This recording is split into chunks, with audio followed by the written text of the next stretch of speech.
बिस्मिल्लाहिर्रहमानिर्रहीम। अस्सलाम वालेकुम, गुड मॉर्निंग मुल्तान। कैसे हैं आप लोग? उम्मीद करती हूँ बिल्कुल ठीक ठाक होंगे और दुआ करते हैं आज का दिन आपका बहुत ही अच्छा गुजरे, हंसते हुए मुस्कुराते हुए खैर आफियत के साथ गुजरे। नाज़रीन, आप देख रहे हैं रोही एटेन और मैं हूँ आपकी होस्ट आसमान नौरी। एक नई सुबह में आपको खुश आमदीद कहते हैं। खुशगवार मौसम में जनाब आज मुल्तान में पहली बारिश, दिसंबर की पहली बारिश और बहुत ही खूबसूरत मौसम हुआ हुआ है आज मुल्तान का। और यकीन करें बिल्कुल दिल नहीं कर रहा था ऑफिस आने का, लेकिन जाहिर सी बात है आपके साथ भी मुलाकात का एक जो सिलसिला हमारा स्टार्ट है वो भी कायम रखना है और आपके साथ भी जरूरी है।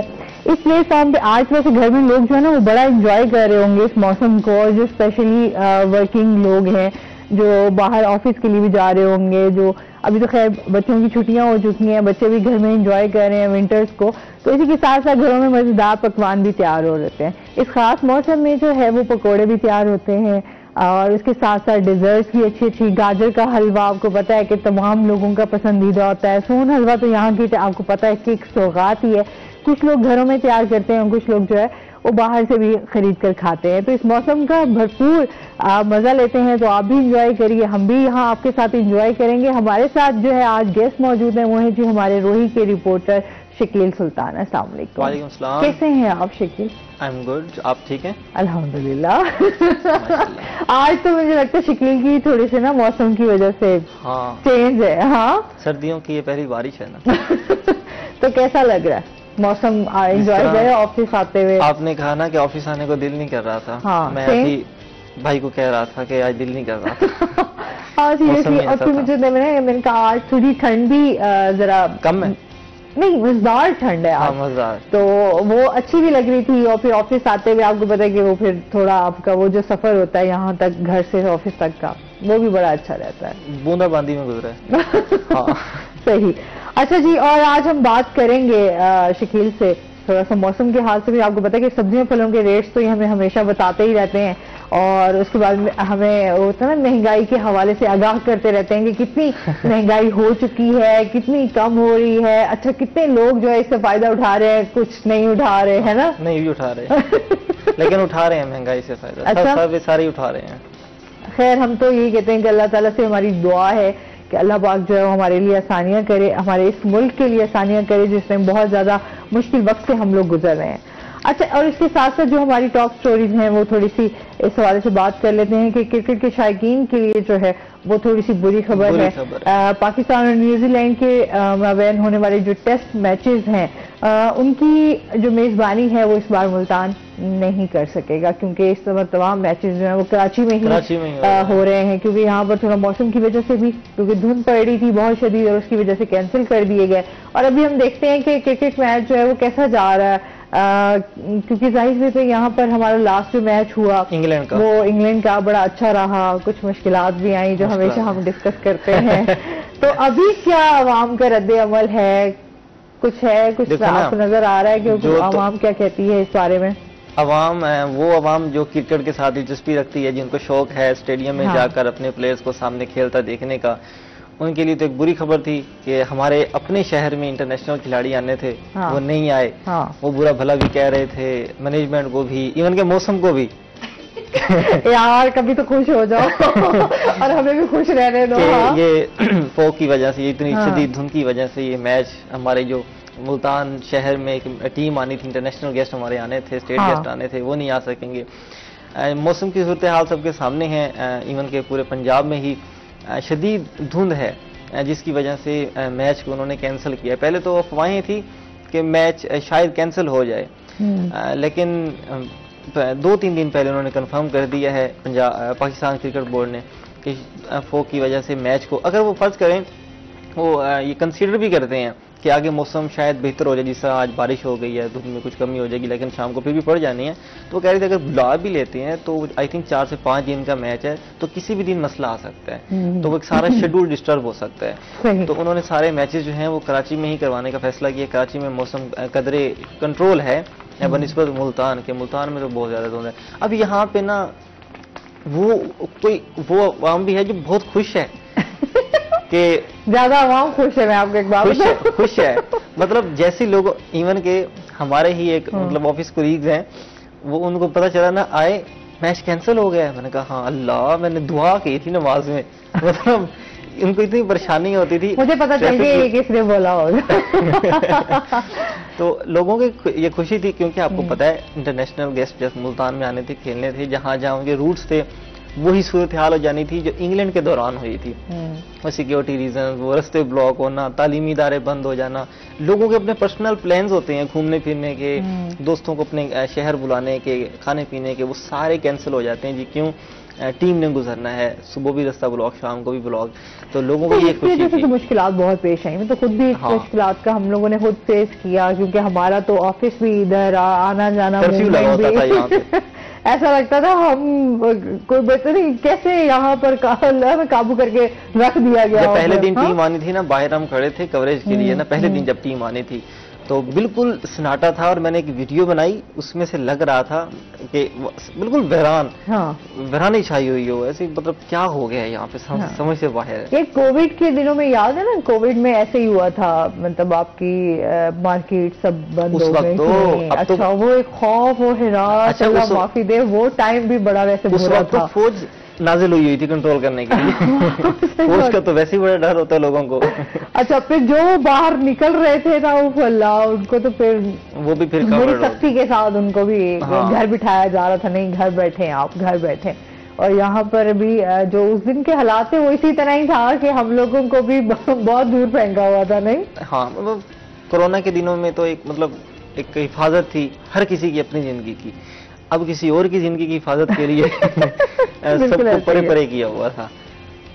अच्छा, इस हवाले से अगर हम देखें तो क्योंकि अभी मौसम भी चेंज है और धुंध वगैरह भी जिस तरह पड़ रही है, उसमें भी हम यही हमेशा कोशिश करते हैं कि मैसेज दें कि आप अपना बहुत ज्यादा ख्याल रखा करें। स्पेशली जो ट्रैफिक के हादसात हैं वो बहुत ज्यादा होते, मैंने अभी देखा है रिसेंटली बहुत ज्यादा, क्योंकि आपकी विजन आपका जो है उस तरीके से क्लियर नहीं होता, विजिबिलिटी आपकी जो है वो नहीं क्लियर, और फिर उसके बाद जो है एक्सीडेंट इतने बुरे हो रहे होते हैं, फिर एक नहीं काफी सारी गाड़ियां उससे मुतासिर हो रही होती हैं, और इंसानी जान का तो खतरा है ही है। मैं इन्होंने बात करना चाहूंगा, लास्ट टाइम ना 2 दिन पहले हमने FBR में एक इवेंट अटेंड किया, ट्रैफिक पुलिस की जानिब से करवाया गया था। उन्होंने चंद वीडियोस बनाई हुई थी, उन वीडियोस में उन्होंने वो तमाम खौफनाक हादसात के जो वीडियोस थी वो मिक्स करके उन्होंने सबको दिखाए वो विजुअल्स कि किस कहाँ कौन कौन सा हादसा किस गलती की वजह से हुआ, और आपने वहाँ क्या हिफाजती तदाबीर अख्तियार करनी है। उस वीडियो में और उस सेमिनार में तकरीबन कोई 100 के करीब लोग थे, FBR के, बाहर के, मीडिया के। उस सेमिनार को जब उन्होंने अटेंड किया, उन्होंने तफसील से सारे खौफनाक हादसा दिखाए, धुंध की वजह से जो हो रहे हैं, ओवर स्पीडिंग की वजह से हो रहे हैं, अपनी गलतियों की वजह से हो रहे हैं। वो उन्होंने ऐसा मतलब इमोशनल कर दिया कि एक हादसा आपकी एक लम्हे की गलती की वजह से हो जाता है, ठीक है, ध्यान नहीं करते लोग। और मैं ये स्पेशली देखती हूँ जब आपने वैन जा रही होती हैं, स्पेशली बच्चों को भी साथ लेके जा रही होती हैं, और इतनी तेज गाड़ी चला रहे होते हैं, एक बंदे की गलती की वजह से पीछे कितने लोग बैठे होते हैं। और फिर उसके बाद जो एक दूसरा एक काम करते हैं कि इतना हॉर्न देंगे बहुत सख्त कि आप, अच्छा फिर जहाँ सिग्नल है वहां पे भी लोगों की समझ नहीं आती मुझे, तो फिर भी सिग्नल पे भी आप खड़े हैं तो आपका हॉर्न देने का क्या तुक बनता है।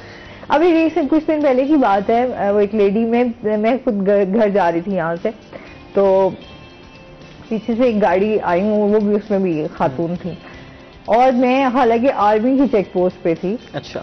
और लेकिन आर्मी की चेक पोस्ट पे वो एक थोड़ा सा उनको कोई मशीन का चेकिंग करते हुए कोई मसला आ रहा था, तो मेरा ID कार्ड वो स्कैन नहीं हो रहा था, तो उसने पीछे गाड़ी पे हॉर्न पे हाथ रख लिया। मतलब ये हालात है लोगों के कि आपसे 2 मिनट भी जो है वो बर्दाश्त नहीं होता, बर्दाश्त नहीं है। हमारे स्कूल के सर कहा करते थे कि जो हॉर्न देना है ना, ये बड़ा तमीज से इस्तेमाल किया करें, बार बार हॉर्न देना बदतमीजी के जुमरे में आता है। हालांकि आर्मी की चेक पोस्ट पे वहाँ पे इतना बड़ा बोर्ड लगा हुआ है कि यहाँ पे हॉर्न बजाना बना है। ऐसा ही तालीमी इदारों में, लाइन में सब खड़े हैं, तो आप कैसे हॉर्न बजा के अगले बंदे को आपके हॉर्न बजाने पर कोई उसने गाड़ी साइड पे तो नहीं करनी, भाई तू गुजर जा मैं बाद में, ऐसा तो नहीं हो सकता। तो जब तक आपकी चेकिंग नहीं होगी आप नहीं आगे जा सकते। ऐसे नहीं तो अदम बर्दाश्त की बहुत ज्यादा है, बहुत ज्यादा लोग लड़ पड़ते हैं। अच्छा, इसके साथ साथ अभी हम देखते हैं कोरोना के हवाले से, जैसा मैं अभी कोविड की बात कर रही थी, अभी फिर मतलब कुछ दिन पहले भी ये न्यूज आ रही थी कि पाकिस्तान में चांसेस हैं एक कोरोना जो है वो फिर से हो रहा है।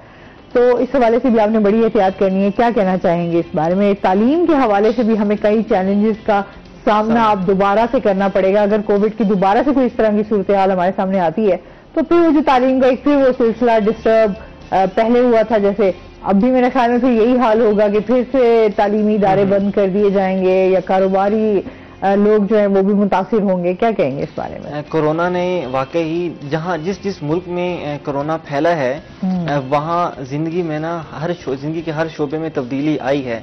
जिस तरह लोग जो बाहर जाके काम करते थे उन्होंने घर बैठ के काम शुरू किया। जो क्लासेस फिजिकल जाके हम लेते थे हमने ऑनलाइन क्लासेस लेना स्टार्ट की। तो पाकिस्तान आपको पता है अभी बाकी मुल्कों की निस्बत थोड़ा पीछे चल रहा था। कोरोना ने हमें थोड़ा सा तेज किया। अब ये मैंने स्टोरी इसलिए शामिल करवाई है क्योंकि कोरोना के दिनों में तो हमारी तालीम तबाह हुई थी। ठीक है, स्टूडेंट्स को एमए पास किया गया, क्लासेस ना हुई। खुद तकरीबन साल तो रहा, 1.5 साल रहा है मेरे ख्याल में कोरोना। 2 साल मतलब 1.5 साल उसको झेला है भाई। हाँ, 2 साल तक झेला है, लेकिन साल तो हमने घर ही बैठे हैं। साल 1.5 तो हम घर ही बैठे हैं। उन दिनों तो तालीम तबाह हो गई। तो अब क्या कोरोना खत्म हो गया उसके बाद क्या तालीम संभल गई है? नहीं संभली। वो कोरोना के जो उन दिनों के असरात थे वो अभी भी स्टूडेंट्स में हैं। हालांकि इस पर बात तो किसी एजुकेशनिस्ट को ही करनी चाहिए, लेकिन मैं चूंकि हायर एजुकेशन वगैरह सारी कवर करता हूँ तो पिछले हफ्ते पंजाब कॉलेज में एक सेमिनार हुआ था। वो बड़ा कमाल की एक ना बड़ी महफिल थी, तालीमी महफिल। उसमें उन्होंने किया क्या, मुल्तान की जितनी तालीमी शख्सियात थी, मुल्तान तालीमी बोर्ड के चेयरमैन, डायरेक्टर कॉलेजेस, बड़े बड़े जो मुल्तान जो तालीमी नेटवर्क हैं उनके डायरेक्टर्स वगैरह सबको बुलाया। एक टेबल टॉक थी। उसमें उन्होंने उन तमाम स्टूडेंट्स को इनवाइट किया हुआ था जो कोरोना के दिनों में पढ़े और आगे कॉलेज में एडमिशन लिए और उनके मार्क्स कम आए। ठीक है, उनको सबको इकट्ठा किया हुआ था। अब इसका उन्होंने नाम रखा कि कोरोना के बाद तालीम को क्या चैलेंजेस हैं और इस जो जितने भी चैलेंजेस हैं हम इन पर काबू कैसे पा सकते हैं। सही। उसकी वजह जब डायरेक्टर साहब के साथ मेरी एक नशिस्त हुई तो मैंने उनसे बात की कि सर थीम क्या है, आपने ये इतना बड़ा सेमिनार इनकार करवा दिया है जिसमें आपको तो कोई प्रॉफिट नहीं आ रहा, स्टूडेंट्स का और बाकी का फायदा है। तो उन्होंने कहा था कि यार मैं मुल्तान में जब आया हूँ ना तो मुल्तान में मैंने आके देखा, आपको याद है मैट्रिक का जब रिजल्ट आया था तो लोगों के 1100 में से 1100 नंबर आए हुए थे, याद है? मुझे अच्छे से याद है। जो बहुत ज्यादा बच्चे बेचारे पढ़ाकू थे वो फेल हो गए। अच्छा, और जो पढ़ते ही नहीं थे जिनका कोई चांस ही नहीं था वो माशाल्लाह फर्स्ट थे। और मजे की बात तमाम बोर्ड में से मुल्तान टॉप पे था। मतलब मुल्तान में से मुल्तान के 7 से 750 बच्चा ऐसा था जिसके 1100 में से 1100। ठीक है, मैं कहता हूँ तालीम शर्मा गई होगी सारा कुछ देखकर। ठीक है, अच्छा फिर ये तो हो गया। उसके बाद फिर सख्ती हुई।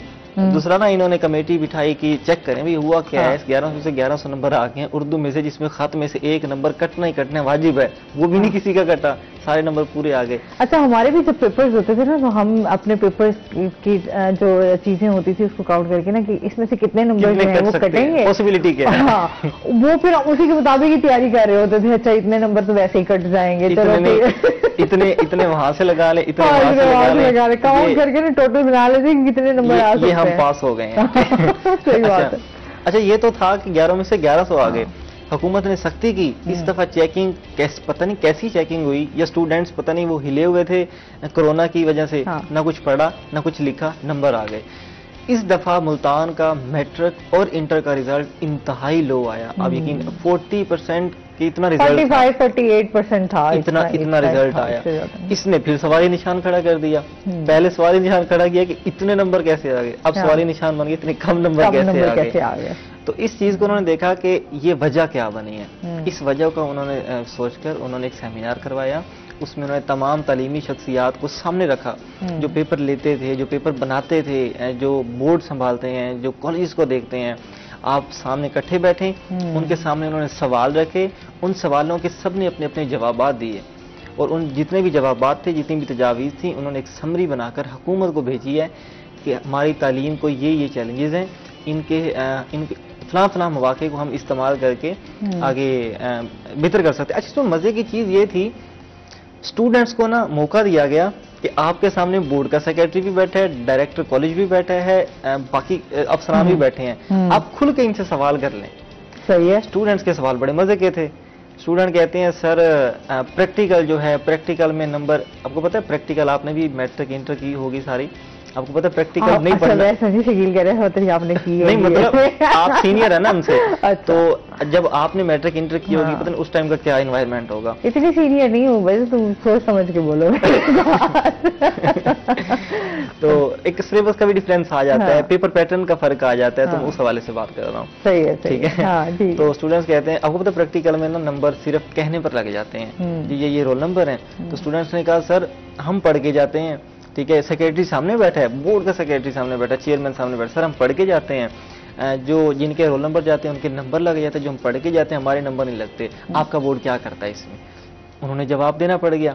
फिर उन्होंने कहा सर सुबह का पेपर आसान आता है, शाम का पेपर मुश्किल आ जाता है, ये कैसी नाइंसाफी है। इस पर भी उन्हें जवाब देना पड़ गया। वालिदैन ने भी जवाब दिए, सही दिए उन्होंने। अच्छा, यही तो मजे का सेशन था, 2 घंटे का था, जितना मजा एंड में आया ना, तुलबा ने क्वेश्चन किए।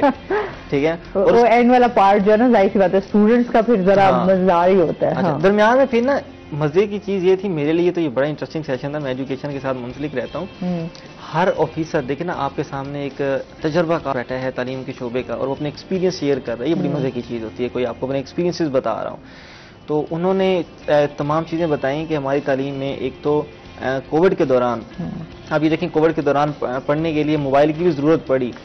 वो घर जो इसने कभी ये सोचा हुआ था कि हमने बच्चों को मोबाइल नहीं लेके देना, अक्सर घरों के रूल्स हैं, जब तक हमारे बच्चे पढ़ नहीं जाते हमने टीवी नहीं घर चलाना।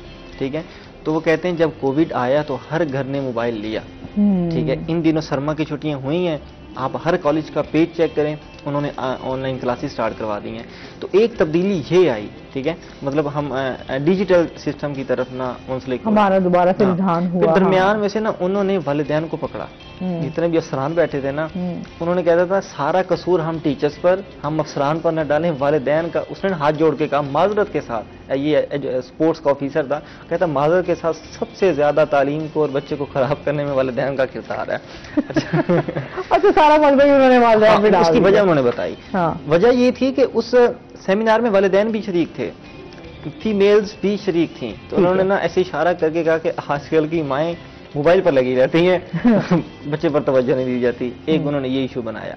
दूसरों ने ये इशू बनाया कि बच्चों को हम भेज देते हैं तालीमी इदारों में, फीसें भी भर देते हैं, तो हमें लगता है कि हमने अपना किरदार पूरा कर दिया, सारा कुछ जो करेंगे वो तालीमी इदारे करेंगे, हमारी जिम्मेदारी खत्म होगी। वालिदैन ने इस तरह बच्चे के सर से हाथ उठा लिए। अच्छा, वो समझते हैं हम, चाहे हम थोड़ा सा हर चीज हम वालिदैन के ऊपर भी नहीं डाल सकते, क्योंकि वालिदैन ट्राइएंगल है, एक हिस्से पर स्टूडेंट है, एक हिस्से पर टीचर है, एक हिस्से पर पेरेंट्स है। इतना कम्युनिकेशन गैप आ चुका हुआ है, कम्युनिकेशन गैप, हाँ, जिसमें हम समझते हैं कि हमारे जो बच्चे हैं वो बहुत ज्यादा पिस रहे हैं, उनको समझ नहीं आ रही रास्ता कौन सा इख्तियार करना है। कहना चाह रही है मजलूम तबका बना हुआ है, मजलूम तबका है स्टूडेंट्स का। अच्छा, इसमें बात करते हैं नाज़रीन, अभी चलते हैं अपने सेगमेंट की तरफ, टुडेज वेदर। हसन मलिक हमारे साथ मौजूद हैं। हसन से जानते हैं आज दिन भर मौसम कैसा रहेगा, क्या सूरत हाल है, बारिश जो है वो अभी रहेगी या नहीं?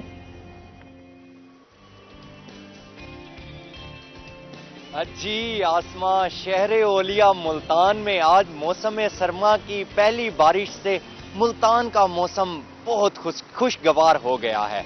अगर आज मुल्तान के मौसम की बात की जाए तो आज मुल्तान में, शहर ओलिया मुल्तान में आज मौसम सरमा की पहली बारिश हुई है, जिसकी वजह से मौसम काफी ज्यादा खुशगवार और खुल चुका है। आज अगर मुल्तान के ज्यादा से ज्यादा दर्जा हरारत की बात की जाए तो आज मुल्तान का ज्यादा से ज्यादा दर्जा हरारत 16 डिग्री सेंटीग्रेड तक जाने का इम्कान है। इसी तरह से अगर कम से कम दर्जा हरारत की बात की जाए तो आज मुल्तान का कम से कम दर्जा हरारत 7 डिग्री सेंटीग्रेड पर रिकॉर्ड किया गया है। अगर इसी तरह से धुंध की बात की जाए तो बारिश की वजह से धुंध में नुमाया कमी देखी गई है।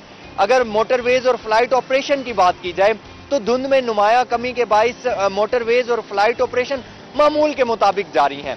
आज अगर मुल्तान के एयर क्वालिटी इंडेक्स की बात की जाए तो आज मुल्तान का एयर क्वालिटी इंडेक्स 160 पॉइंट्स पर रिकॉर्ड किया गया है। और अगर देखा जाए कि पाकिस्तान के फिजाई आलूदा तरीन शहरों की लिस्ट में मुल्तान की आज स्टैंडिंग क्या है, तो आज मुल्तान 8वें नंबर पर स्टैंड कर रहा है।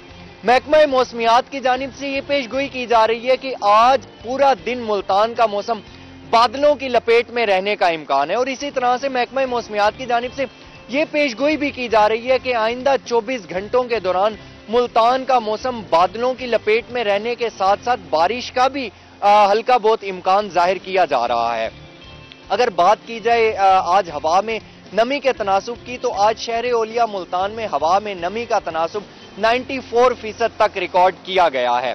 आज अगर बात की जाए कि बारिश की वजह से जो नज़ला, जुकाम और इन तरह की बीमारियों में जो लोग मुब्तला थे, तो डॉक्टर्स की जानिब से ये कहा जा रहा है कि बारिश की वजह से ये तमाम मौसमी बीमारियों में भी कमी देखी जाएगी। और आज अगर एक मरतबा फिर से बात की जाए मुल्तान के मौसम की, तो मुल्तान का मौसम आज बहुत खुशगवार हो चुका है और आइंदा 24 घंटों के दौरान भी मुल्तान का मौसम सर्दी के साथ साथ खुशगवार रहने का इम्कान है।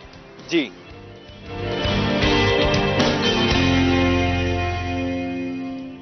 बहुत शुक्रिया हसन मलिक आपका।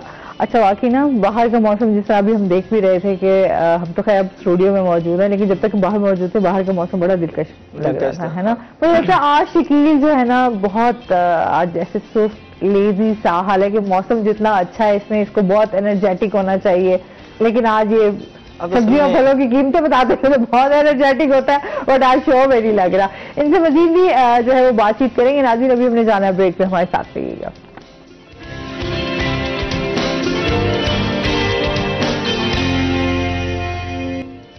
वेलकम बैक नाज़रीन, रोही एयरटेल में आपको खुश आमदीद कहते हैं।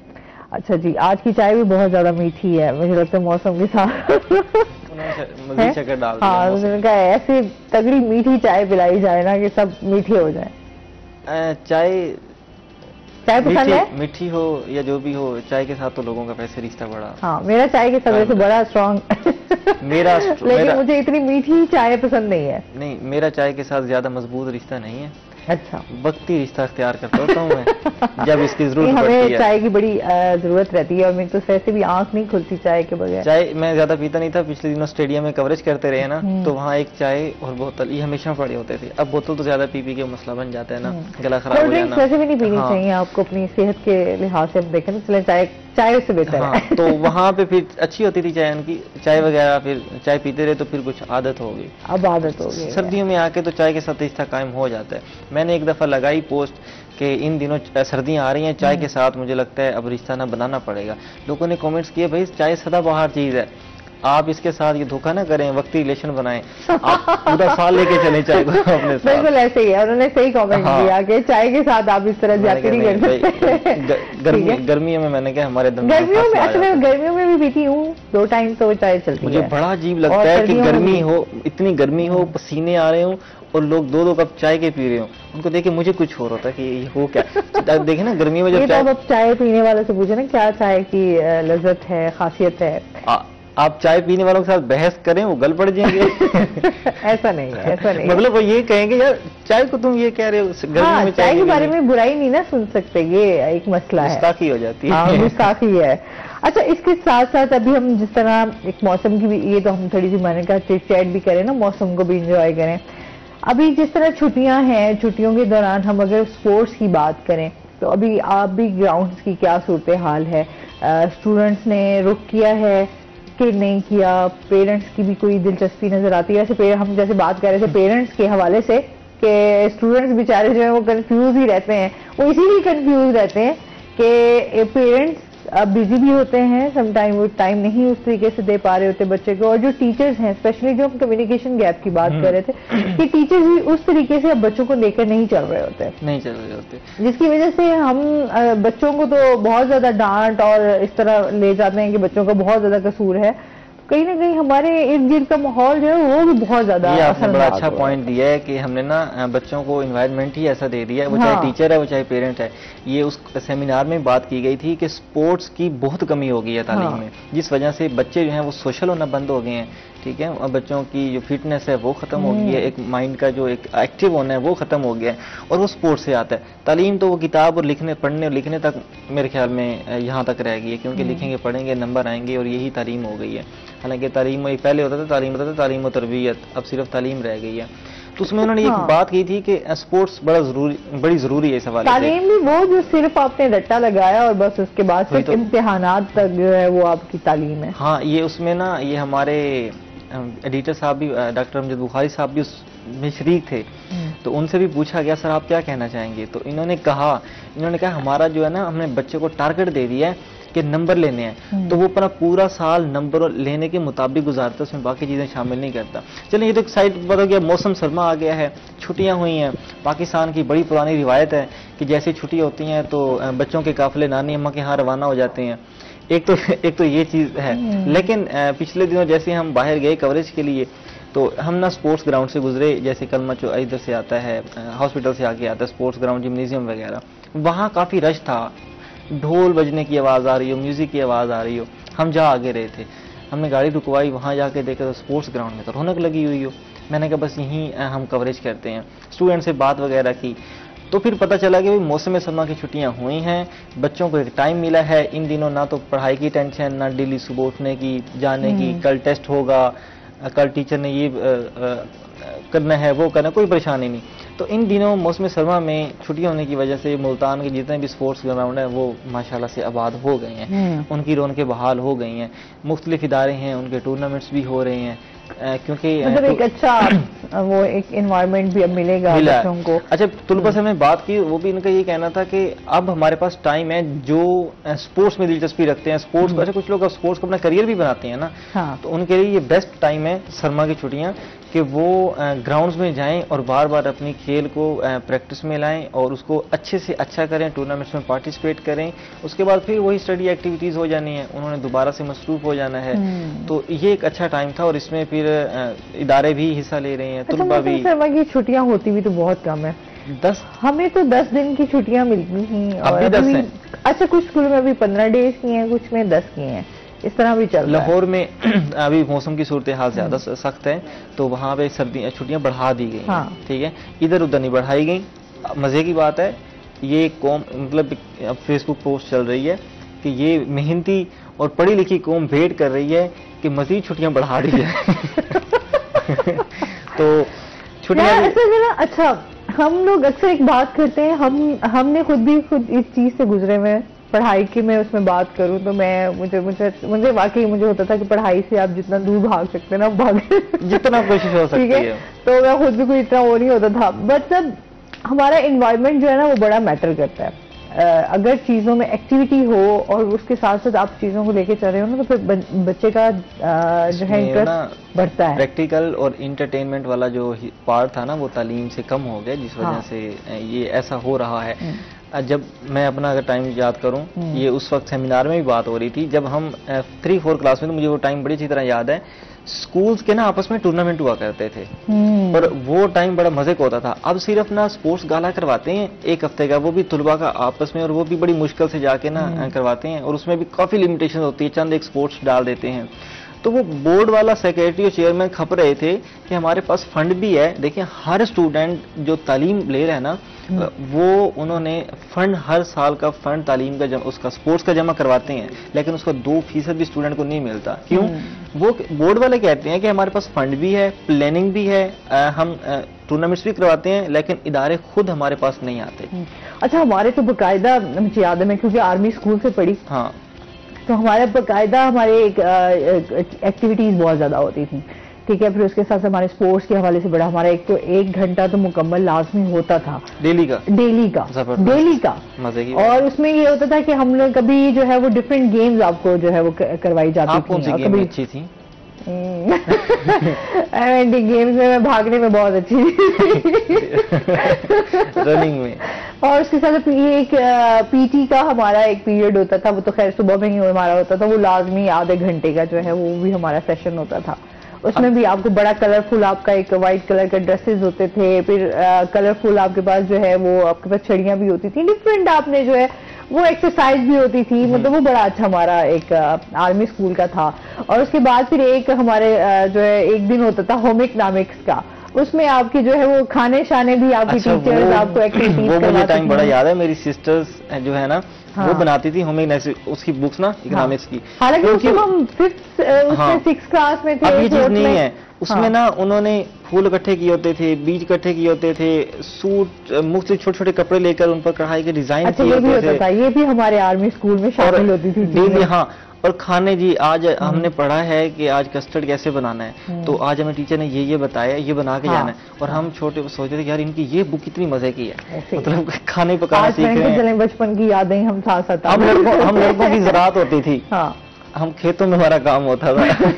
लड़कियों को बड़ी इंटरेस्टिंग थी नहीं, ये चीजें बड़ी अच्छी थी। हमें उस टाइम चांगों का तो पता ही नहीं होता था कौन सी कढ़ाई कैसे करनी है, तो अम्मी मेरी खैर इसमें जो थी वो एक्सपर्ट थी, तो मैं अम्मा के पास जाके बताती थी कि आज ये टीचर ने कोई टांका बताया तो ये किस तरह हमारी जो है ना, तो वो साथ साथ आपकी कॉपीज बनना और एक एक्टिविटीज थी। फिर दिल भी करता था कि अच्छा स्कूल जाना है, और सख्ती भी बहुत होती, सख्ती भी थी, और टीचर्स भी बड़ी सख्त। अब नहीं सख्ती, अब सख्ती कर ही नहीं सकते। तो कहते थे पीछे, अगर आप पीछे भी बैठ जाके छुप के बैठे ना, तो टीचर पहचान जाती थी, वो उनका इशारा वहीं से ही अपनी टेबल से होता था कि फलां बच्चा खड़ा हो जाए, अब पीछे क्यों बैठी हो। मैं अभी अब पुरानी बुक्स उठा के देखता हूँ, हमारी बुक शेल्फ में से इकोनॉमिक्स की जो बुक सिस्टर की पढ़ी होती है, उसमें अभी भी मैं देखता हूँ उस टाइम के आज से 5-10 साल पहले के उन्होंने बटन्स लगाए हुए हैं, डिजाइन बनाए हुए हैं, बड़ा अच्छा लगता है। अब तो वो चीज नहीं रही, अब तो वही बस टैबलेट पे, मोबाइल पे जो पढ़ाई हो रही है। मेरी पिछले दिनों एक पंजाब कॉलेज के स्टूडेंट से बात हो रही हो, वो उनकी ना ऑनलाइन क्लासेस चल रही हैं, तो मैंने कहा सुनाए स्टूडेंट्स, मैं थोड़ा पढ़ाता भी रहा हूँ, तो मेरे स्टूडेंट्स अटैच हैं मेरे साथ, तो वो कहते हैं कि सर हम तो ना क्लासेस सिर्फ इसलिए लेते हैं अटेंडेंस लगवाने के लिए, जो बाकी लेक्चर वगैरह होते हैं वो हम नहीं लेते। मैं कब लेने हैं? वो जब हम कॉलेज जाएंगे ना फिजिकल क्लास लोगे फिर लेंगे।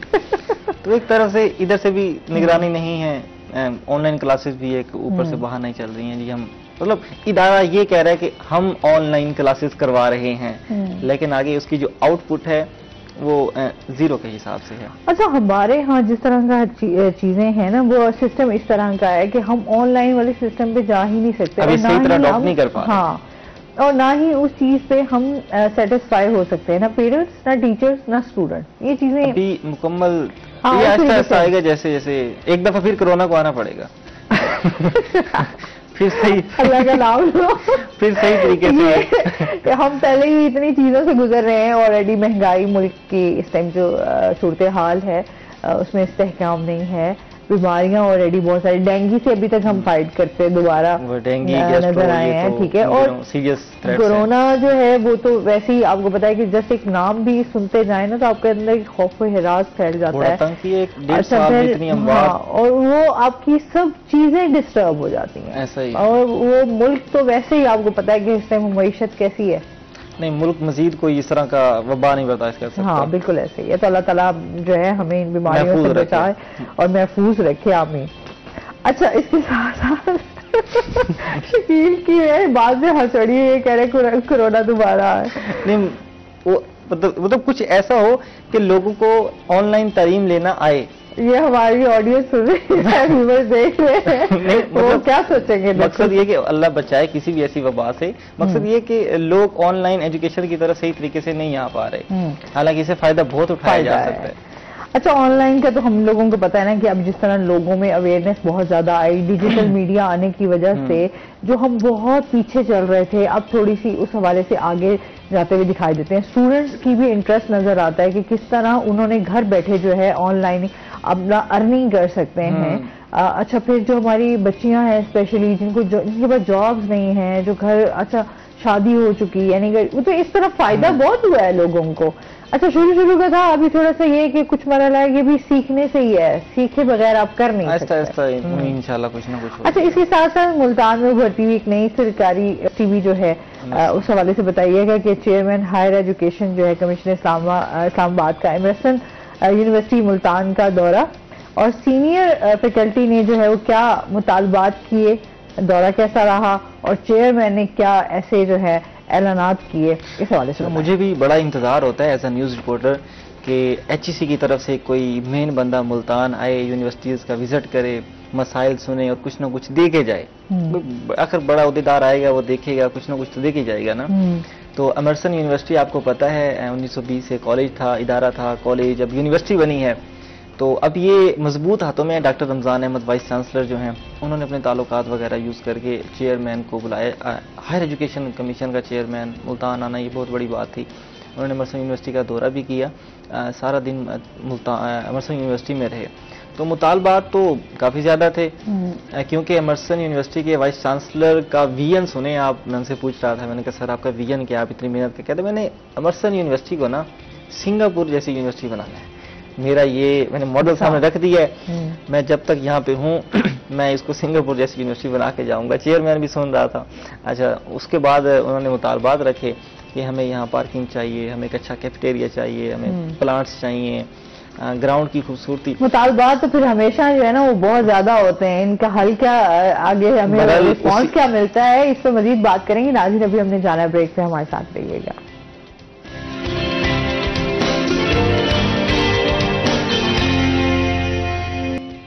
वेलकम बैक नाज़रीन, वही है 10 में आपको खुश आमदीद कहते हैं। अच्छा, जिस तरह बात हो रही थी हमारे यूनिवर्सिटी के हवाले से, अच्छा अब यूनिवर्सिटीज में ना जिस तरह हम कहते हैं मसाइल तो हमारी लाइफ में पहले ही बहुत सारे हैं, फिर हम तालीमी इदारों की बात करें तो उनके अपने मसाइल और अपनी चीज़ें जो हैं वो बहुत सारी आ जाती हैं। तो अभी उनका कोई समझते हैं कि जितना उन्होंने मुतालबात किए या चीज़ें उन्होंने कहीं, उसके पर अमल दरामद होगा? बिल्कुल होगा, क्योंकि एमर्सन यूनिवर्सिटी बनी है अभी नई यूनिवर्सिटी। अभी इसको पंजाब हुकूमत जो है वो फंड करेगी, और हुकूमत तो आहिस्ता आहिस्ता फंड करती है। लेकिन एक तो बड़ा अच्छा उन्होंने मतलब मुतालबा रखा कि सर ये सामने ग्राउंड देख रहे हैं, ग्राउंड में लेके गए, यहाँ पे सर बच्चे आके बैठते हैं, एंजॉय करते हैं, उन्होंने पिक्चर्स बनानी होती हैं, और यूनिवर्सिटी की एंट्रेंस है, तो सर हम इसको खूबसूरत करना चाहते हैं एमर्सन यूनिवर्सिटी के नई जगह को। बड़ा अच्छा लगा उनका ये मुतालबा सुन के कि वो स्टूडेंट्स का ये सोच रहे हैं कि स्टूडेंट्स को बैठने की खूबसूरत जगह मिले, स्टूडेंट्स यहाँ की वीडियो पिक्चर्स पोस्ट करने में अच्छा फील करें, तो हमें सर यहाँ के लिए ना कोई फंड दें। सही। तो चेयरमैन साहब ने फौरी 50 लाख का ऐलान किया कि आपको हम 50 लाख मैं HEC की तरफ से देता हूँ, जो आप सिर्फ एमर्सन के इंट्रेंस और ग्राउंड इस पर आप खूबसूरती पर लगाएंगे। और बाकी जिन्होंने मुतालबा सुना, एमर्सन यूनिवर्सिटी को अभी टाइम लगेगा, 3 साल बाद, 3 साल हुकूमत फंड करेगी एमर्सन यूनिवर्सिटी को, 3 साल बाद HEC के जब प्रोग्राम इसमें स्टार्ट होंगे तो फिर HEC हायर एजुकेशन जो है वो चेयरमैन साहब वो कह रहे थे वो फिर हम इनको देना स्टार्ट करेंगे। अभी जो है एमर्सन यूनिवर्सिटी में काफ़ी चीज़ें आ गई हैं। पहले इन्होंने BS स्टार्ट किया था, अब MPhil भी स्टार्ट हो गई है। कई प्रोग्राम्स में उन्होंने MPhil को भी स्टार्ट कर दी। ये एक अच्छी है खबर स्टूडेंट्स के लिए। पहले ये था कॉलेज था, उसके बाद इन्होंने BS करना था, BS के बाद फिर इन्होंने किसी और यूनिवर्सिटी जाना था, अब इनको कहीं और नहीं जाना पड़ेगा, इनकी एमर्सन यूनिवर्सिटी में ही इनका जो MPhil है वो हो जाएगा। और नए डिपार्टमेंट्स भी उसमें लाए जा रहे हैं। मैंने लास्ट टाइम शो में कहा था कि इनको ना फ्लिप्ड क्लासरूम का आइडिया लेके आ रहे हैं, ब्लेंडेड लर्निंग का। वो सिर्फ आइडिया नहीं था, सारे ना कुछ लोग मजाक कर रहे थे कि वाइस चांसलर बहुत एनर्जेटिक है, ये बात नहीं कर रहा है, वो बातें कर रहा है, लेकिन उस बंदे ने कमाल किया है, उसने एक नए डिपार्टमेंट में फ्लिप्ड क्लासरूम स्टार्ट भी करवा दिया है। अच्छा। उसमें स्टूडेंट्स की सीटिंग मुख्तलिफ होती है और वहाँ प्रोजेक्टर पर पढ़ाया जाता है, कोई बुक नहीं, कोई सब कुछ नहीं, स्टूडेंट्स घर से पढ़ के आएंगे, घर से एक दफ़ा चीज़ देख के आएंगे, फिर दोबारा क्लासरूम में दोबारा से डिस्कस होगी। और उन्होंने उसका भी इफ्तिताह जो है वो उन्होंने HEC की तरफ से करवाया। और वो चेयरमैन भी इम्प्रेस था कि पहले तो मैं भी सोचता था कि मुल्तान में भी इस तरह की एजुकेशन बड़ी पीछे है, लेकिन वो डॉक्टर निज़ाम वाइस चांसलर साहब ने बहुत जल्द एमर्सन यूनिवर्सिटी में नई चीज़ें मुतारिफ करवा दी हैं। तो इसको मैंने इसलिए कहा है कि बढ़ती हुई यूनिवर्सिटी है, ये आने वाले दिनों में क्रॉस करेगी, क्योंकि इसका जो वाइस चांसलर है वो तेज़ी से इसको लेके आगे चल रहा है। बाकी मसाइल छोटे मोटे होते हैं, तनख्वाहों का रुक जाना, फैकल्टी की कमी होना, असातिज़ा की कमी है, तो वो भी HEC ने कह दिया है कि आपको एक बहुत बड़ा मसला है। अब किसी हद तक हल हो गया है। इन्होंने प्रॉब्लम्स आ जाते हैं, वो पहले वाला वाइस चांसलर था उससे चीज़ें नहीं संभल रही थी, क्योंकि वो कॉलेज का था, उसका एक्सपीरियंस नहीं था यूनिवर्सिटी वगैरह चीज़ों का, लेकिन अब चीज़ें संभल रही हैं सैलरीज के हवाले। अच्छा, इसके साथ साथ फिर हम ये भी जानेंगे कि BZU की जो इस टाइम सूरत हाल है वो क्या है? BZU तो हमेशा ही मुल्तान का, साउथ पंजाब का हॉट टॉपिक रहती है। यहाँ कुछ ना कुछ ऐसा हो जाता है, ये दोबारा खबरों की जीनत बन जाती है। पिछले हफ्ते की बात कर लें तो ये मैदान जंग बनी हुई थी, अक्सर आपको भी सुनने को मिलता होगा BZU में स्टूडेंट्स की लड़ाई। और ये लड़ाई इस दफ़ा आपसी इख्तलाफात थे तंजीमों के, और पहले तो डंडे सोटे चले एक दिन, और दूसरे दिन वही लड़ाई बढ़ी, उस पर फायरिंग भी हुई, तुलबा ने एक दूसरे पर फायर्स खोले। उसके नतीजे में एक गार्ड जख्मी हुआ, वो उनको रोकने के लिए, छुड़वाने के लिए दाखिल हो रहा था उनकी लड़ाई में, तो वो भी जख्मी हुआ, उसके साथ स्टूडेंट्स भी जख्मी हुए, जो अभी तक भी ज़ेर इलाज है। ठीक है, ये उस पर कार्रवाई भी हो गई है यूनिवर्सिटी की तरफ से, पुलिस की तरफ से FIR भी दर्ज कर दी गई है, तुलबा के खिलाफ कार्रवाई होगी। लेकिन ये सिलसिला नहीं रुक रहा, इतने अरसे से यूनिवर्सिटी चल रही है, तुलबा की तंजीमें हैं, तो इनके दरमियान कोई ना कोई लड़ाइयाँ चलती ही रहती हैं। हाँ, अगर यूनिवर्सिटी का एक तो एक नेगेटिव इमेज भी है, पॉजिटिव इमेज की बात करें तो यूनिवर्सिटी में पिछले दिनों साबिक चीफ जस्टिस ऑफ पाकिस्तान गुलजार अहमद साहब आए हुए थे गिलानी लॉ कॉलेज में। उन्होंने कानून के तुलबा से खिताब वगैरह किया, वहाँ पे थोड़ा सा वो फंस भी गए। वो ऐसे कि उन्होंने कहा ठीक है आप स्टूडेंट्स क्वेश्चन करें। स्टूडेंट्स ने क्वेश्चन किया सर पाकिस्तान की अदालतें आज़ाद नहीं है, इस पर क्या कहेंगे? वो अभी स्टूडेंट क्वेश्चन कर रहा है सर पाकिस्तान की अदालतें आज़ाद नहीं है। ऐसे चीफ जज सब ऐसे होकर बैठ गए। फिर उसने कहा बेटा कैसे आज़ाद नहीं है, कौन से फैसले पर आपको लगा? सर फलां फैसला आपने ऐसे दे दिया, फलां ऐसे दे दिया। वो उसने फौरी चुप करवा, रुको मैं आपको बताता हूँ। वो तीनों, एक हाई कोर्ट के 2 जज भी आए बैठे थे। अच्छा। वो तीनों ने एंट्री अच्छी मारी, उन्होंने बड़ा एक लंबा लेक्चर दिया कि पाकिस्तान की अदालतें आज़ाद हैं, आज़ाद रहेंगी और जितने भी फैसले हुए हैं हमने आज़ादी से दिए हैं। दोबारा फिर तुलबा क्वेश्चन करें जी, फिर वही फैसला, सर आपने, फिर वही सवाल, सर आपने आपकी अदालतें फलां नहीं कर सकी, फलां। अरशद शरीफ का भी उन्होंने रखा कि सर अभी तक उसका कोई नोटिस नहीं हो सका, बेनज़ीर के जो केस चल रहा है वो हल नहीं हो सका, इतने इतने हमारे रहनुमा चले गए उसके, तो आप कैसे कह सकते हैं अदालतें आज़ाद हैं? बहरहाल ये बहस बड़ी सेंसिटिव हो रही थी। फौरी जी स्टूडेंट क्वेश्चन आंसर सारा सेशन बंद करवा दिया गया। वही हम लोग वही बात कर रहे हैं। हाँ। अगर हम सहाफत का नाम लेते हैं ना कि एक आज़ाद ये एक है। हाँ। सहाफत आज़ाद है, बट हम समझते हैं सहाफत उस तरीके से आज़ाद नहीं है, कुछ भी आज़ाद नहीं है ना, बात है। चीज़ें हम लोग बोल नहीं पाते, बहुत सारी जगहों पे हमें चुप करा दिया जाता है, कुछ चीज़ें मजबूरियां बन जाती हैं, ये नहीं बोल सकते। तो वो उस लिहाज से हम देखा जाए तो वाकई हर बंदे का ये सवाल उठता है कि फिर हम कैसे आज़ाद हैं? अगर आज़ादी का एक नारा लगाया जाता है कि सहाफत आज़ाद है, कानून आज़ाद है, हम गैरों से आज़ाद होकर अपनों की कैद में चले गए हैं। मैंने कहा गैरों की कैद से आज़ाद होकर हम दोबारा अपनों की कैद में नहीं बोल सकते। हाँ। जो बोलेगा वो फिर उसके असरात फिर हम देख रहे हैं, देख रहे हैं। सही है। अच्छा जी, इसके साथ साथ अभी जो हम बात कर रहे थे, एक तो अपनी सब्जियों फलों के रेट्स भी आप बताते रहते हैं, तो क्या देखते हैं वहाँ पे आवाम की क्या सूरत हाल होती है? बेचारे परेशान नजर आते हैं। इन दिनों तो दुकानदार परेशान है। हाँ। वो इसलिए दुकानदार कहते हैं कि सर्दियां आ गई हैं, अब मतलब उनके पास जाए ना। हाँ। तो सब्जी वैसे ही पड़ी, वो कहते हैं नहीं भाई सब्जी नहीं इन दिनों फरोख्त हो रही। क्यों? इन दिनों ना जितने भी मौसमी सब्जियां हैं। हाँ। वो मुल्तान के इलाकों से ही आ रही हैं। सही। उनकी पैदावार अच्छी आ रही है। ठीक है। तो एक तो वो फरोख्त ज्यादा नहीं हो रही, कम। सर्दियों में लोग गर्म चीज़ों की तरफ इस तरफ चले जाते हैं, घर से अच्छी तरह नाश्ता करके ना। दोपहर का खाना आपको पता सर्दियों में खास नहीं होता, शाम का खाना फिर खा लिया, और वो भी बाहर से ज्यादा भूख लगती है, ज्यादा लगती है। लेकिन हमारे खाने तब्दील हो जाते हैं बहुत ज्यादा। वो तो जाहिर सी बात है, मौसम के साथ साथ चीजें सर्दियों में थोड़ी सी पीछे चली जाती है। इसलिए दुकानदार कहते हैं भाई नहीं हमारी तो चीजें वहीं पड़ी है, वैसी पड़ी है, इसलिए कीमतें ज्यादा ऊपर नीचे नहीं हो रही। हाँ अलबत्ता सब्जी कहने के बगैर गुजारा ही नहीं है ना। आप देखें अब हर वक्त आप चिकन भी नहीं खा सकते, मटन आपको पता है कहाँ उनकी कीमतें हैं, मिकदार कम हो जाती है, मिकदार कम हो जाती है, इस्तेमाल करने की मिकदार कम हो जाती है। अलबत्ता फल जो हैं वो उनको कहा जा सकता है कि उनकी कीमतें वाकई बहुत ऊपर है, जिस तरह मैं बता रहे होते हैं। हाँ बिल्कुल ऐसे ही है। अभी तो फ्रूट्स जो है वो आपके पहुंच से ही दूर हैं। जो आपको जो मेरे पसंदीदा फ्रूट्स हैं वो तो बहुत ज्यादा ही महंगे हैं इस टाइम। वो इसलिए फिक्र है ना, अच्छे फल खाना गरीब की हसरत बनकर रहेगा। हाँ। और एक वो फल जो नए नए मार्केट में आ रहे होते हैं, बिल्कुल ऐसे ही, उनकी कीमत बहुत ज्यादा होती है, जिस तरह भी स्ट्रॉबेरी। लेकिन फिर भी अच्छा और हेल्दी खाना जो है वो इंसान को खाना चाहिए ताकि आप सेहतमंद रहें। इसमें सर्दियों के मौसम में भी आपने अपना खाना बड़ा अच्छा रखना है। शकील बहुत शुक्रिया, बहुत अच्छा लगा हमारे शो का हिस्सा बने। और इसके साथ ही नाज़रीन अभी हमने जाना है ब्रेक पे, हमारे साथ रहिएगा। जब हम ब्रेक से वापस आएंगे तो हमारे साथ कुछ और गेस्ट मौजूद होंगे।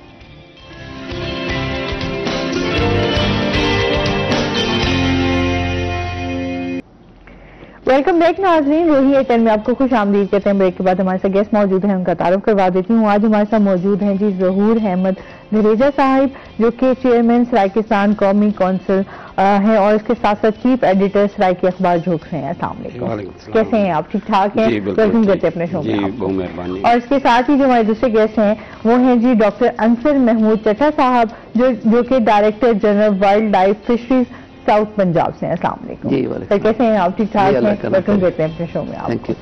अच्छा जी, आज हम बात करेंगे थोड़ा सरायकी फूड फेस्टिवल होने जा रहा है, थोड़ा फिर उस पर बात करेंगे। यहाँ के हमारे जो सरायकी खाने हैं, ट्रेडिशनल खाने हैं, उन पर बात होगी, रवायात पे बात होगी, कल्चर के हवाले से बातचीत होगी। आज इनसे जरा डिटेल में क्या हाल चाल है? ठीक ठाक हैं? जी बिल्कुल ठीक, आप ठीक हो? मैं बिल्कुल ठीक ठाक अल्हम्दुलिल्लाह। अच्छा, सराइकी फूड फेस्टिवल होने जा रहा है, थोड़ा इस हमारे से बताइएगा हमें। एक तारीखी मौका है कि सराइकी फूड फेस्टिवल, और वो फेस्टिवल फैमिली फेस्टिवल है जिहड़ा कि 1 जनवरी को मुल्तान टी हाउस दे विच थींदा पे।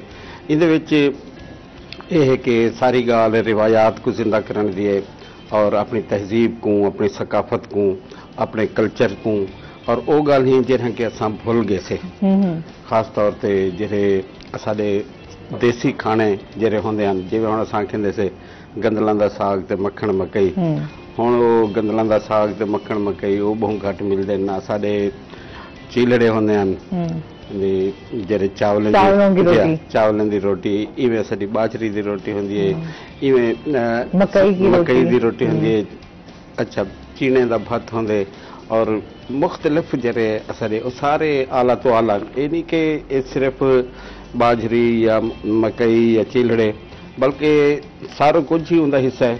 जिवें डायरेक्टर जनरल साहब चट्ठा साहब सारे दरम्यान मौजूद है, तो मकसद है कि मच्छी भी जरे ना ये भी साडे देसी खाने दे विच ये ठीक है कि पकावण दे अंदाज थोड़े थोड़े बदल वेंदन, लेकिन उस शौक ना खाने ना पहले साडे देहाते दे विच असा ओ शोरे वाली मच्छी जरे ना वो पकंदे हैं, क्योंकि ये दरियावे दी सरजमीन है और हजार साल तू एक खिता जरा है जिथा दरिया है, जिथा पानी है, उथा आबी हयात भी है, उथा मच्छियां भी हैं, उथे बिया चीज़ा भी हैं। ये भी सारे चीज़ा ई खिते दी तहजीब दा हिस्सा हैं। ते ये एक जरा इवेंट है, ये एक उन सारी चीज़ों को एक दोबारा याद दहानी है, दोबारा जिंदा करने की कोशिश है कि असां अपनी तहजीब नाल जुड़ूं, अपनी सकाफत नाल जुड़ूं, कि इहदे नाल ही जिवें साडियां पाकिस्तानी सकाफतां मजबूत थी सन, वो पंजाब की सकाफत है, वो सराइकी वसेब की सकाफत है, सिंध की सकाफत है, बलोचिस्तान की है, या खैबर पख्तूनख्वा की है, या इवें साडा खिता पोठोहार है, जेडे भी सारिया सकाफत अजीम हैं और उनको जिंदा करने की जरूरत है। असा हूँ वाले तकड़े तो मजबूत थीसूँ जिवें अपने सकाफतें दे नाल जुड़सूँ, अपने जबाने दे नाल जुड़सूँ, और वो जबाना जो पाकिस्तानी जबान हैं। असा अंग्रेजी ठीक है जरूरत थी सकती है, लेकिन ये सारा गैर मुल्की कल्चर है। असा मजबूत अपनी सकाफत नाल थीसूँ, और वो सकाफत तो वो शय है कि जरी मिट्टी दे विचों पैदा थींदी है, और सारे जिवें एक गुलदस्ता है, गुलदस्ते दे विच मुख्तलिफ फुल हैं, उहदे विच उन्हां दे मुख्तलिफ रंग हैं, उन्हां दी मुख्तलिफ खुशबू है। साडा पाकिस्तान इवें ही गुलदस्ता है, इहदे विच मुख्तलिफ सकाफतां हैं, मुख्तलिफ ज़बानां हैं, मुख्तलिफ साडे रस्मां हैं, रीतां हैं, और सारे ही अजीम हैं, सबको ही जिंदा करने की जरूरत है। देखिए सकाफत तो बगैर तो वैसे ही ज्यादा बड़ा अधूरा लगता है। और फिर असा गाल करें जो फूड की गाल करें कि सरसों का साग, सारी चावलों की रोटी जी स्पेशल है, वो है कि नाश्ते के तौर पर बहुत ज्यादा पकाई वी गई, तो इन चीज़ों को दोबारा लोग पसंद करें कि असा दही इलाके वनूँ तो अज भी ये रवायात जड़े जिंदा हैं पे, लेकिन शहर चाहे जरा उतना माहौल थोड़ा जहा चेंज थी गए, लेकिन साग वाली लोग खाने शौक नाल। हुण तुसीं देखो इत्थे हुण डोली रोटी है, हाँ खाने पे बहुत सारे दाल मूंगे भी, हाँ जेड़े जेड़े चीज़ां हैं असां ही मुल्तान को देखो चा, और मुल्तान दे बारे च तो वो आख्या गया कि वही खिता है जितना इंसान पहली बारी पैरें दे टुरन सीखे, जितना तहजीब पैदा थी है, और जिंदी तारीख इतनी है कि जी 5000 साल की मालूम तारीख है मुल्तान की। ये तो भी मकसद है कि मुल्तान पहले का है, ये तो भी कदीम है, जितना शहरियत है उतना मकसद है कि तहजीब है, उधर लोगों का रहन सहन है, लोगों का उठन बहान है, लोगों का रस्मां रीतां हैं, वर्त वर्ताव खुल्क अखलाक है, मुहब्बत है, तो ये इत्थों ही सारा कुछ जरा ना पैदा थे। ही खिते को एक बारी भला गोलण की जरूरत है, भला तलाश करने की जरूरत है। बिल्कुल ही मैं अच्छा तो मजीद भी गाल करें। सर क्या हाल चाल है? ठीक ठाक हैं? जी बिल्कुल ठीक। बारिश को एंजॉय करते हुए आए हैं आप? आज माशाल्लाह आज मौसम अच्छा हुआ है। हाँ बिल्कुल ऐसे ही है। सर आपके एक तो हम सर्विसेज के हवाले से जानना चाहेंगे, कहाँ कहाँ आपने सर्व किया और आपके प्रोफेशन के हवाले से। जी मैं अल्हम्दुलिल्लाह पिछले 35 साल से फिशरीज को सर्व कर रहा हूँ। महकमा फिशरीज को सूबाई लेवल पे भी, फेडरल लेवल पे भी सर्व किया है, मुख्तलिफ की पोस्ट पे अल्हम्दुलिल्लाह रहा हूँ। महकमा फिशरीज पंजाब के जो है as a assistant director, as a deputy director, as a director मैंने मुख्तलिफ पोस्टों पे सर्व किया। महकमे की प्लानिंग का हेड रहा कोई 4 साढ़े 4 साल। फिर एक रिसर्च एंड ट्रेनिंग इंस्टीट्यूट का उसका प्रिंसिपल रहा, अभी रिसेंटली मैं उसका डायरेक्टर था। फिशरीज के हवाले से एक ही बड़ा इंस्टीट्यूट है जो ट्रेनिंग का पूरे पाकिस्तान की फिशरी से रिलेटेड पब्लिक सेक्टर की, प्राइवेट सेक्टर की ट्रेनिंग्स कैटर करता है, तो उसका प्रिंसिपल भी रहा, फिर उसका हेड भी रहा इदारे का। सही। तो इसके दौरान मैं फेडरल गवर्नमेंट में मैंने मुख्तलिफ पोजीशन पे सर्व किया। As a deputy fisheries development commissioner में 2008 में 1 साल रहा। अभी कोई 2.5-3 साल के लिए फिशरीज डेवलपमेंट बोर्ड एक है पाकिस्तान का बना हुआ, ministry of food and Islamabad के तहत, तो उसमें as a CEO fisheries development board में रहा कोई 3 साल। तो अल्हम्दुलिल्लाह सर्विंग फॉर 35 ईयर्स, पिछले 35 साल से फिशरीज में बड़ा हूँ। तो कैसा एक्सपीरियंस रहा सर? बहुत ज़बरदस्त अल्हम्दुलिल्लाह। एक खुशी होती है जब अंदाज़ा होता है कि जी हम एक सेक्टर में काम कर रहे हैं और उस सेक्टर को उसमें सर्विसेज दे रहे हैं और उसको सही मानों में उसकी खिदमत कर रहे हैं और उसकी अल्हम्दुलिल्लाह लीडिंग पोजीशन में आ गए हैं, लीड कर रहे हैं। तो फिश फार्मिंग क्या होती है, थोड़ा सा इस हवाले से भी बताएं, कैसे की जाती है, इस पर क्या काम हो रहा है, जनूबी पंजाब में क्या स्कोप है? जी, फिश फार्मिंग जो है यहाँ पे कह लें पिछले 50-60 साल से शुरू है, लेकिन पिछले 20 सालों में इसमें बहुत तेज़ी से तरक्की हुई है। पिछले दो दहाइयों में कह लें कि तेज़ी से इसमें रेवोल्यूशन आया है और बड़ी तेज़ी से इसमें ग्रोथ हो रही है। इसको दूसरा नाम इसका एक्वाकल्चर भी इसको कहते हैं। जैसे हम एग्रीकल्चर कहते हैं, ज़मीन के किसी चीज़ पे, ज़मीन पे कोई चीज़ कल्चर करें तो वो एग्रीकल्चर कहलाती है। पानी में कोई चीज़ कल्चर करेंगे तो वो एक्वाकल्चर, पानी के हवाले से एक्वाकल्चर, जिसमें फिश फार्मिंग मेन चीज़ है। इसके अलावा पौधे कल्चर हो सकते हैं, कई चीज़ें। तो फिश फार्मिंग जो है हमारी कोई 3 नस्लें ओरिजिनली जिन पे हम काम करते थे अपनी थी। रहू, मोरी, थैला आपने सुनी होंगी, बहुत पुरानी रहू मछली तो मशहूर मछली है, पूरे पाकिस्तान में पसंद की जाती है, खाई जाती है, तो उसको कल्चर करते थे। फिर कोई 3-4 नस्लें चाइना से आई, ठीक है, grass carp, silver carp, big head, एक गुलफाम के नाम से चाइना की मछली पहले से हमारे पास है। तो 7-8 नस्लें जो हैं वो यहाँ पे कल्चर हो रही थी। अब जो जैसे मैंने कहा कि पिछले 20 सालों से बड़ी तेज़ी से इसमें तरक्की हो रही है, तो उसमें इन नस्लों पे पहले काम हुआ। और कुछ 10 साल पहले से फिर 7 और नस्लें, एक अफ्रीकन फिश है, तलापिया मछली, आपने चिड़ा मछली के नाम से मशहूर है, वो बड़ी अब पॉपुलर हो रही है पाकिस्तान में, उसका कल्चर बड़ा स्टार्ट हो गया है। एक तो डुमरा बहुत ज्यादा पहले इन हुई थी, डमरा रहू कोई कहते हैं, डमरा रहू कोई कहते हैं, वो हमारी अपनी लोकल मछली है। तो तलापिया कल्चर स्टार्ट हो गया। फिर कैट फिश के नाम से एक मछलियां हैं जो कुछ हमारी अपनी हैं, और एक पंगाशियस मछली, उस पर अब काम स्टार्ट हो गया है, वियतनाम की मछली है। इसके अलावा अगर नॉर्दर्न एरियाज में जाएं तो ट्राउट फिश सुना हुआ है, तो उस पे कल्चर। तो ये पिछले जो है 10 सालों में तेजी से नई स्पीशीज पे भी काम होना शुरू हो गया है, और प्लस जो है नई टेक्निक्स डेवलप होना शुरू हो गई हैं कि इनसे थोड़ी जगह से कैसे ज्यादा पैदावार ली जा सके, टेक्निक्स नई इस्तेमाल करके, क्योंकि हमारा मुल्क वाटर स्कार्सिटी की तरफ भी जा रहा है, पानी की कमी भी हमें है, ठीक है जी, और खुराक की कमी तो हमें है ही है। तो इसलिए हमें ज्यादा से ज्यादा गोश्त पैदा करने की जरूरत है। जैसे सर फरमा रहे थे फूड फेस्टिवल के हवाले से, तो फिश एक बहुत जबरदस्त फूड है और ये ऐसी खुराक है।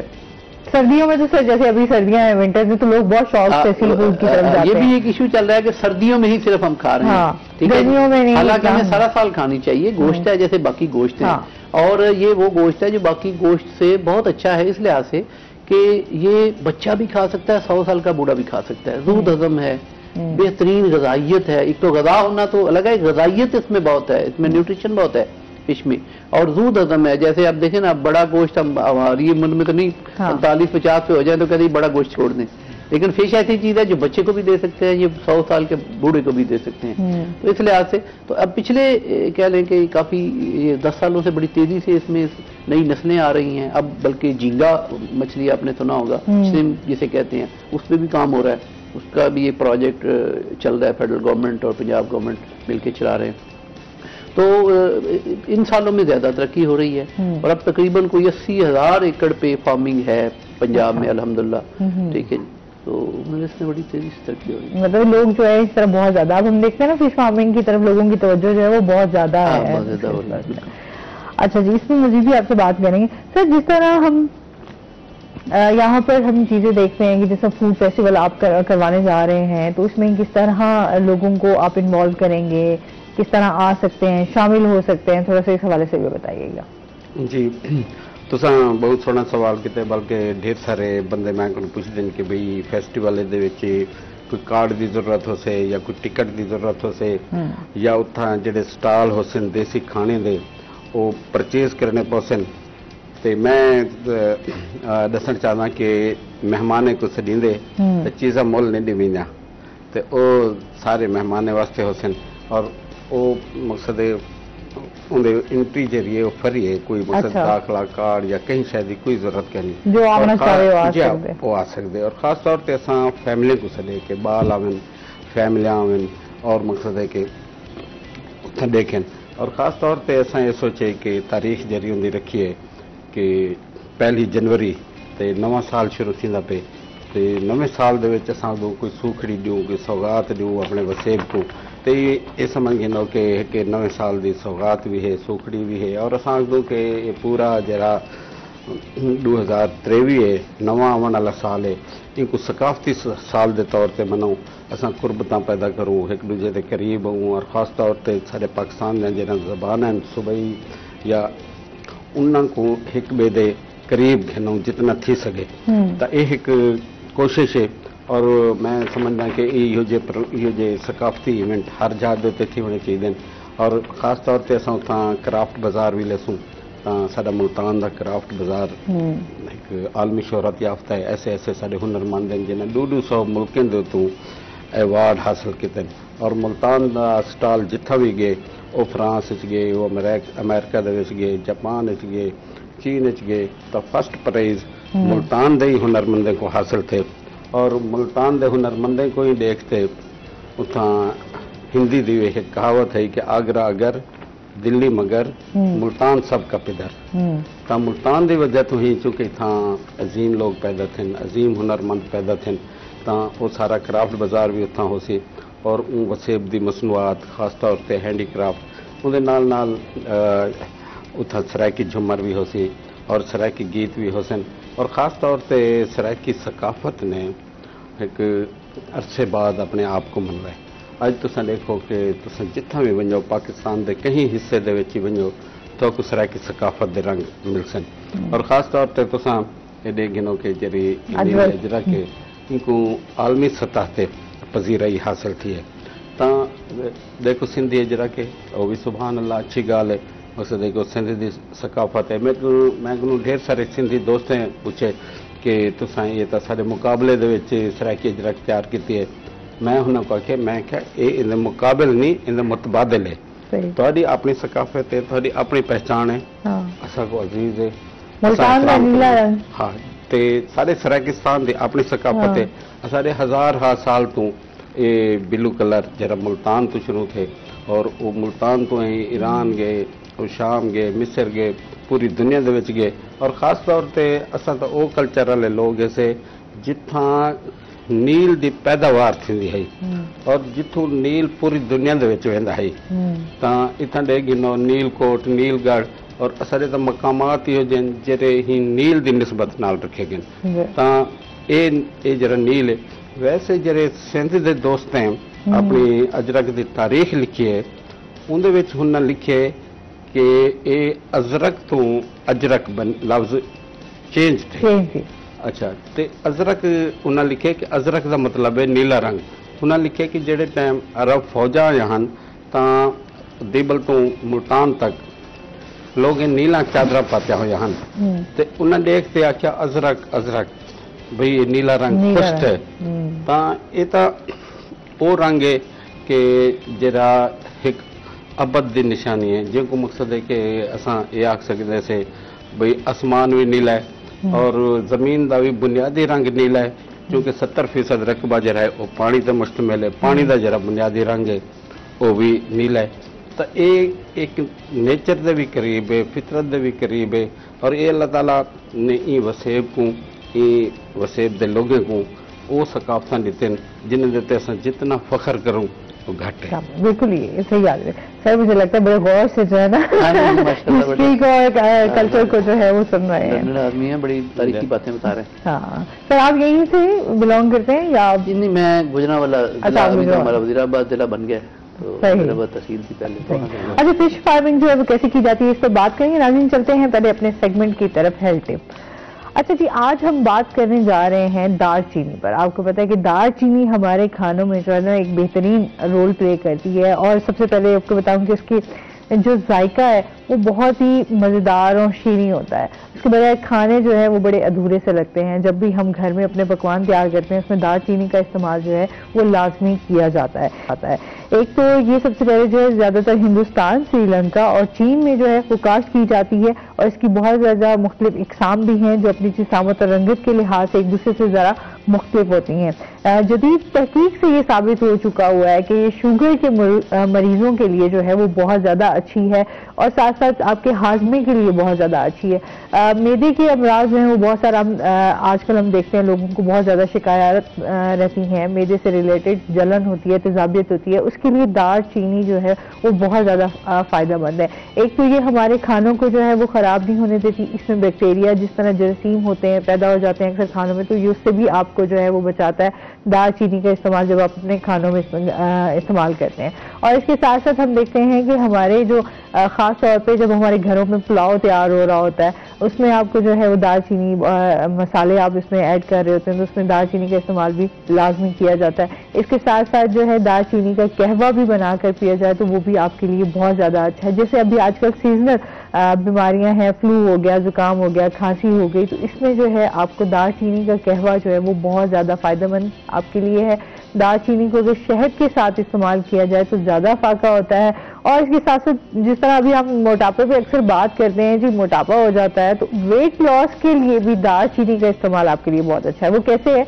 वो ऐसे है कि जी आप एक कहवा तैयार कर सकते हैं, दालचीनी का पाउडर जो है वो अगर इस्तेमाल कर लें ज़्यादा बेहतर है, लेकिन अगर दालचीनी अगर वैसे आप कर लेते हैं, थोड़ी सी अदरक और उसके साथ थोड़ी सी सौंफ, ये मैं आपको खुद मैंने आजमाया भी है, इसलिए मैं आप लोगों को भी बता रही हूँ कि इसके लिए बहुत ज़्यादा ये आपको वेट लॉस में मदद देता है अगर आप इसका इस्तेमाल दिन में 1 से 2 मरतबा इसका इस्तेमाल कर लेते हैं। एक तो आपका गला भी इससे ठीक रहेगा क्योंकि उसमें अदरक होती है, सौंफ भी आपको थोड़ा सा फायदा देते हैं, और उसके साथ साथ दालचीनी है वो एक तो आपका हाजमा भी दुरुस्त रहता है और उसके साथ आपको वेट लॉस भी होता है। ये आप आजमा कर देखिएगा, वैसे मैंने खुद भी ट्राई किया हुआ है। और इसके साथ साथ जो है इसको आप जो है अगर आपके सर में पेन हो रहा है उसके लिए भी बड़ा अच्छा है, आपके शुगर को कंट्रोल करता है, ब्लड प्रेशर को आपको जो है दालचीनी वो भी आपको कंट्रोल। अगर आप सिर्फ अगर निहार मुंह इसका जो है 1 चम्मच दालचीनी का पाउडर जो है वो ले लेते हैं तो वो भी आपके लिए बहुत ज़्यादा अच्छा है। ये होगी आज की हेल्थ टिप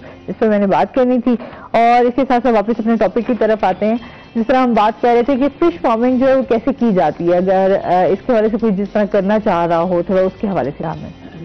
फिश फार्मिंग जो रवायती तरीका है वो तो उसे कहते हैं पॉन्ड कल्चर, तालाबों में मछली पाली जाती है। ठीक है जी, ठीक है। जो ज़मीन है उसके तालाब बना के मुख्तलिफ साइज़ के, बड़े साइज़ के ज़्यादा अच्छे रहते हैं, 4-5 एकड़ या इससे ज़्यादा के भी लोग आजकल 20-20 एकड़ के भी बना रहे हैं। तो तालाबों में कोई 7 फुट गहराई कर ली जाती है जिनमें 5 से 6 फुट पानी रखा जा सके कम अज़ कम, और तालाब की तैयारी स्पेशल की जाती है।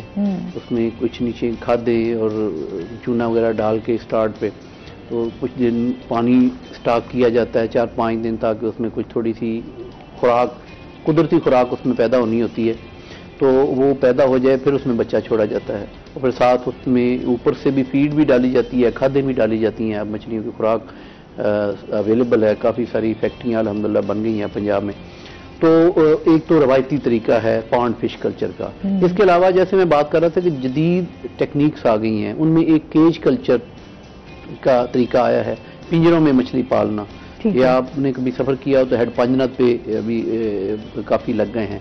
पहले गवर्नमेंट ने कुछ कई जगहों पे लगाए और अब प्राइवेट सेक्टर एक प्रोजेक्ट इस पे लाया, गवर्नमेंट लाई है, फेडरल गवर्नमेंट और पंजाब गवर्नमेंट मिलके, जो प्राइम मिनिस्टर का एग्रीकल्चर इमरजेंसी प्रोग्राम था, उसके तहत कोई 3 मेगा फिशरीज प्रोजेक्ट्स आए थे, जिनमें 2 में पंजाब शरीक है, एक श्रिम्प कल्चर का, झींगा कल्चर का, और एक केज कल्चर का।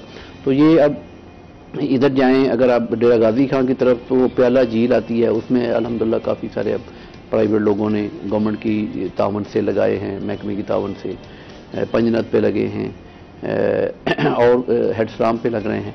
तो ये नया तरीका आया है केजेस में मछली पालने का। अगर हम चले जाएं पिंडी की तरफ, तो वो सारे चूंकि डैम्स है उधर बने हुए, तो डैमों में बहुत ज़्यादा लग रहे हैं। इसके अलावा एक जदीद, इसके बाद एक टेक्नोलॉजी है, उसे कहते हैं IPRS, इन पॉन्ड रेसवे सिस्टम। ठीक है, ये अमेरिका में पहले था, फिर चाइना से ये टेक्नोलॉजी अब इधर आ गई है। अल्हम्दुलिल्लाह ये 3 से 4 यूनिट अब पंजाब में बन गए हैं जो बड़े अच्छे तरीके से काम कर रहे हैं।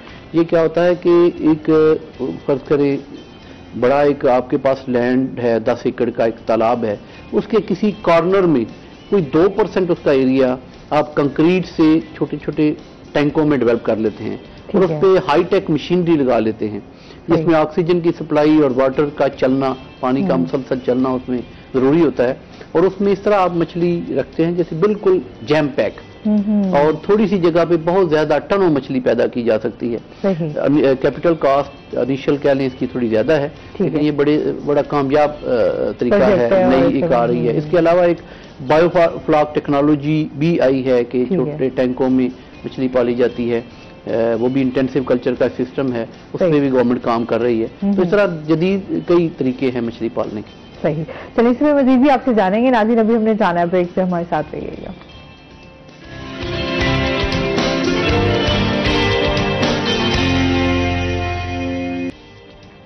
वेलकम बैक नाज़रीन, रोही एटन में आपको खुश आमदीद कहते हैं।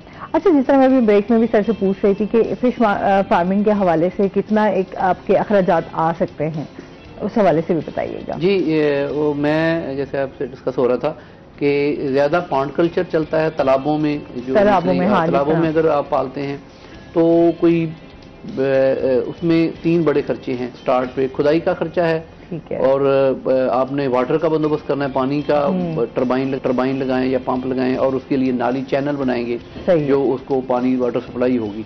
तो अगर एक 10 एकड़ का फार्म अगर आप बना रहे हैं एवरेज, तो आप समझ लें कि 2 से 2.5 लाख रुपया फी एकड़ आपकी कास्ट आ जाएगी, इनिशियल कैपिटल कास्ट जो है। उसके बाद चलाने के लिए आपको तकरीबन 1.5 लाख रुपया फी एकड़ सालाना आपकी अखराजात नॉर्मल एवरेज होते हैं, और 3 लाख तक आप उससे आमदन मतलब उसकी मछली बेच सकते हैं, इसमें आप समझें कि 1.5 लाख फी एकड़ आपको उसमें आमदन आ सकती है। ठीक हो गया।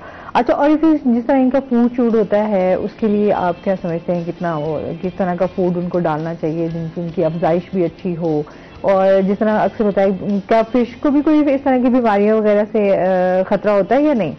जी, यहाँ पे अभी तक तो हम जो फार्मिंग कर रहे हैं वो उसे हम कहते हैं सेमी इंटेंसिव फार्मिंग, ज्यादा कंजेस्टेड नहीं है, ज्यादा इंटेंसिव सिस्टम नहीं है, तो उसमें बीमारियों का कोई खास खतरा नहीं है। बार बार कोई कुताही कमी हो जाती है, तो फार्मर से कोई ध्यान नहीं, अगर किसान उस तरह प्रॉपर दे पाते, या खुराक जरूरत से ज्यादा डाल देते हैं, ठीक है जी, कोई चीज गोबर ज्यादा डाल दिया कोई, और ऊपर से सर्दी आ गई, तो उस वजह से कुछ सीजनल 1-2 पैरासाइट हैं वो लगते हैं जो ही मौसम चेंज होता है छोड़ जाते हैं। तो नॉर्मल तो बीमारियां ऐसी नहीं है। हाँ, अगर हम इंटेंसिव कल्चर की तरफ जाएंगे तो फिर उसमें चांसेस हैं कि कुछ बीमारी कोई और आ सकती है, लेकिन अभी तक ऐसा इशू नहीं है बीमारियों के हवाले से। दूसरा, खुराक के हवाले से, आप मछलियों की खुराक जो आप कह रहे हैं, तो खुराक पहले तो जो मिलता था हम डाल देते थे, ठीक है, सब्जी मंडी से जो मिले वो डाल दें, आप सब्जी से जो मिले आप उनकी सब्जियां उठा के ले, जितनी बची हैं, ठीक है जी,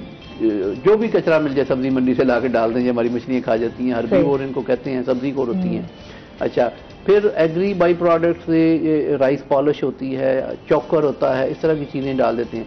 अब यह है कि अब जो है थोड़ी सी साइंटिफिक होती जा रही है फार्मिंग, तो अब हम भी रिकमेंड करते हैं, कोई अल्हम्दुलिल्लाह कोई 15 से 20 के करीब इसकी बन गई हैं, फैक्ट्रीज भी बन गई हैं जो खुराक की मछली की खुराक बना रही है ना, ठीक है, तो वो आप बनी बनाई खुराक आपको बड़ी अच्छी मिल जाती है, जिसमें भी कोई नुकसानदेह चीज नहीं है। वो एग्री बाई प्रोडक्ट्स उन्हें आप कह लें कि एग्रीकल्चर के ही मेन फसल आपने ले ली, जैसे मैंने कहा था कि गंदम ली तो उसका चौकर आ गया, राइस लिए तो उसकी राइस पॉलिश आ गई, मक्की का तेल लिया तो उसका भी ग्लूटन आ गया, कुछ फिश मील डाल देते हैं, खले डाल देते हैं, तो ये वो एक फार्मूले से एक बना देते हैं, लेकिन बड़ी सादा और अच्छी खुराक होती है, जो यूज़ होती है बिल्कुल किसी तरह भी वो नुकसानदेह नहीं होती। वैसे भी सी फूड जिस तरह आप बात कर रहे थे वाकई बहुत आपके लिए हेल्दी होता है, स्पेशली हम जब फिश खाते हैं तो अपनी उसकी ग़िज़ाइयत भी होती है। और फिर उसके जिस तरह ज़हूर साहब बात कर रहे थे कि हमारे यहाँ अभी भी ये रिवाज है कि फिश का जो है सालन बनाया जाता है। कुछ लोग जो है वो फ्राइड उसको जो है वो ज्यादा पसंद करते हैं, फिर कुछ मसाले वाली होती हैं, कुछ ग्रीन मसाले, क्योंकि उसमें भी डिफरेंट वैरायटीज हैं खानों की भी। ऐसे ही है मछली को अगर ज्यादा से ज्यादा आप सालन बना के खाएं तो सबसे अच्छी है वो, क्योंकि हम करते क्या है कि हम मछली उसकी ग़िज़ाइयत बेसिकली हम कहते हैं कोलेस्ट्रॉल फ्री होनी चाहिए ना, लेकिन हम तलाई में कोलेस्ट्रॉल खुद इतना डाल देते हैं। और अगर वो शोरे वाली मछली बनाएं और सारा साल बेशक खाएं, किचन का पार्ट बनाएं, एक दिन हफ्ते में एक दिन हंडिया जो है आपकी घर वो है वो सालन जो है वो मछली का बने शोरे का, तो इससे अच्छी कोई चीज बिल्कुल के लिए आते भी। और बस हर बंदा अपने जायके के मुताबिक चीजों को टेस्ट कर रहा होता है। अच्छा जी, जिस तरह अभी हम बात कर रहे थे सराइकी सकाफत की, खानों की, फूड फेस्टिवल होने जा रहा है, तो उसके साथ साथ हम आपसे ये भी जानना चाहेंगे यहाँ पर जिस तरह सारे लोग हम सराइकी सूबे की बात करते हैं, थोड़ा सा उस वाले सूबे में बात करूंगी आपसे, क्या कहना चाहेंगे? बहुत मेहरबानी, तुसां बहुत सोहना सवाल किते। मेरे को बहुत खुशी थी चट्ठा साहब दसे कि वजीराबाद जिला बढ़ गए। चट्ठा साहब को सब मुबारकबाद देने से, सारे वजीराबाद को मुबारकबाद देने से। मेहरबानी। देखो नवे ज़िले बने, चौधरी परवेज इलाही साहब ने बढ़ाए, तलागंग ज़िला बढ़ गए, तौसा ज़िला बढ़ गए, कोटअदू ज़िला बढ़ गए, तो उत्था जश्न हैं, खुशियां और लोगों को सहूलत मिल सन करीब से। और इवें ही मकसद है कि ज़िले बढ़ने चाहिए। गुजरात हम डिवीज़न बढ़ गए, अच्छा साहिवाल डिवीज़न बढ़ गए, तो लोगों को सुख मिले, सहूलत मिले। इवें सूबा बढ़वे से, सराइकी सूबा बढ़ से ही वसेब की शनाख्त, वसेब की हदूद के मुताबिक तो आसानियाँ पैदा थी सन। और ख़ास तौर पर ये वास्ते भी ज़रूरी है कि साडा वफाक जड़ा है वो अदम तवाज़ुन का शिकार है। 62% आबादी का एक सूबा है, 38% आबादी के 3 सूबे, तो ये वास्ते भी ज़रूरी है वफाक मुतवाज़िन थी से। वल जो छोटे सूबे उन्हें दा एहसास महरूमी ख़त्म थी से। और नाल मैं ये भी दसे सा कि भाई 62% आबादी ने सैनेट दे विच सिर्फ 25% हिस्सा गिदा होया है, यानी जबकि अगर डिठा वने ब्या सूबा होसी तो सैनेट दे विच भी नुमाइंदगी मुतवाज़िन थी वैसी इस खिते दे, क्योंकि सैनेट दे विच हर सूबे को बराबर नुमाइंदगी है। बलूचिस्तान की आबादी थोड़ी है लेकिन नुमाइंदगी बराबर है। इवें खैबर पख्तूनख्वा दी है, सिंध दी है। अच्छा पंजाब को भी सैनेट दे विच आबादी के मुताबिक बराबर नुमाइंदगी मिली हुई है। तो भाई जरा 62% आबादी का सूबा है, एक ब्या सूबा बढ़सी तो सैनेट दे विच भी नुमाइंदगी बेहतर थी सी। और वाल खास तौर पर इतों का CSS का कोटा अलग थी। वैसे हुण तुसां देखो कि साडे बाल गरीब हैं, CSS तो अज नहीं सकते। अज मैं खबर देखता बैठा हाँ कि CSS का फीस है डबल कर दिता गया। इसका मतलब तो है कि भी तुसां गरीब का रस्ता रुके दे पियो। पहले भी CSS का जरा रिजल्ट है 2% है सिर्फ, भाई उनको थोड़ा वास बड़ा करो। उनको मकसद है कि गरीब का बाल भी अफसर बढ़े, वो भी AC बढ़े, DC बढ़े, कमिश्नर बढ़े, वो भी मुख्तलिफ महकमे के सरबराह बढ़न। तो एक ये मसाइल हैं जिवें चट्ठा साहब दसेंदे पे हैं कि भाई अगर फिश फार्मिंग है तो पानी के मसाइल हैं, भाई तुसां डैम बढ़ाओ, आखिर क्यों नहीं बढ़ाए वेले।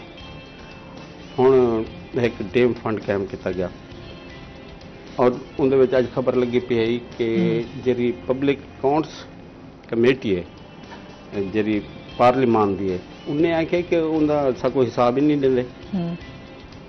भाई एक मकसद है कि चीफ जस्टिस की क्यादत दे विच तुसां फंड कायम किया कि डैम बढ़सन, तुसां हिसाब ही नहीं देंगे, डैम भी नहीं बढ़ते।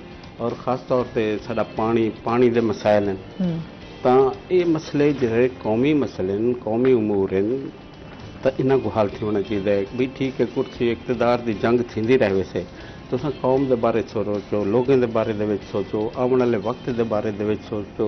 मसले वध गए, दुख वध गए और गरीब बहुत तंग है। महंगाई तुसां देखो कि भाई तुसां ई सराइकी वसेब कनू थोड़े पैसे नाल कणक खरीद करके देवे, हुण 2500-2600 रुपए का 20 किलो का जरा है ना थैला है, और हुंदे विच भी सारियां चीज़ां तुसां कट गिदियां और बाकी तुसां फोग जरा गरीब को विचेंदे वे तुसां कणक के रेट ते गिदिए वल तुसां केरे रेट ते विचेंदो हाली तुसां आखिंदो असां सब्सिडी देंदे से भाई ये मकसद है कि ही पाकिस्तान दे उत्ते रहम दी जरूरत है ही पाकिस्तान ते गरीबें दे पाकिस्तान दे उत्ते बहुत ज्यादा रहम दी जरूरत है। इन टाइम तो बड़े मुश्किल वक्त गुजरदे पे ना देखो इन टाइम जेडे हालात हैं पे सियासी चीज़ां जेडे सारे चलदे पे ना करो जे दावे क्या हन गाली क्या हन मैं मकसद है कि ए क्योंकि लाइट प्रोग्राम है साडा मैं कोई इतनी गुफ्त नहीं करना चाहता लेकिन अंदर दे दुख हैं भाई तुसां महंगाई किथां पुजा दी है बिजली तुसां किथां पुजा दी है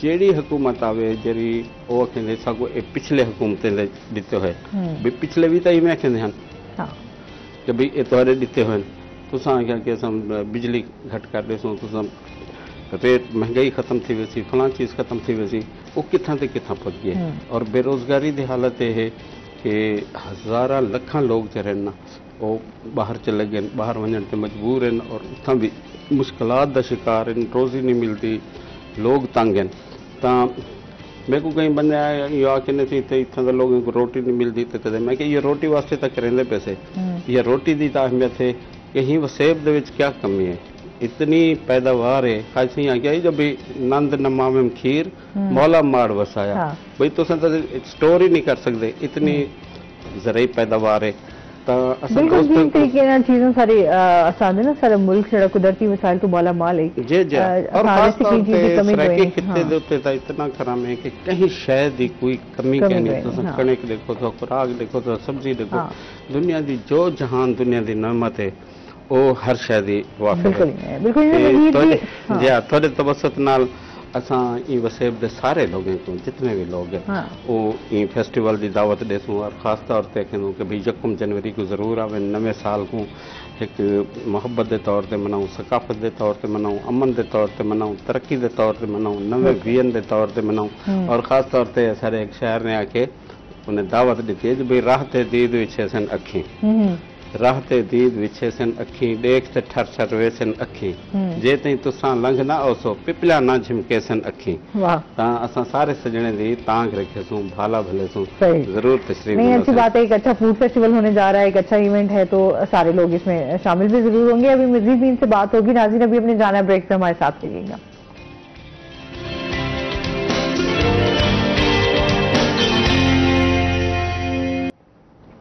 वेलकम बैक नाज़रीन वही है 10 पे आपको खुश आमदीद कहते हैं चलते हैं अपने सेगमेंट की तरफ।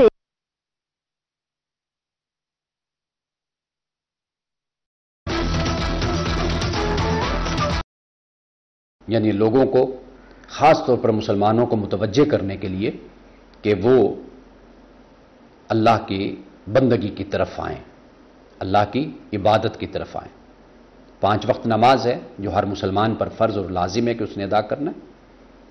अजान उसको याद कराती है कि अब तुम अगर कारोबार कर रहे हो तिजारत में मसरूफ़ हो सियासत में मसरूफ़ हो अपने घर के मामलात में मसरूफ़ हो अब ये वक्त निकाल लो अपने रब की खातिर और आकर तुम नमाज अदा करो।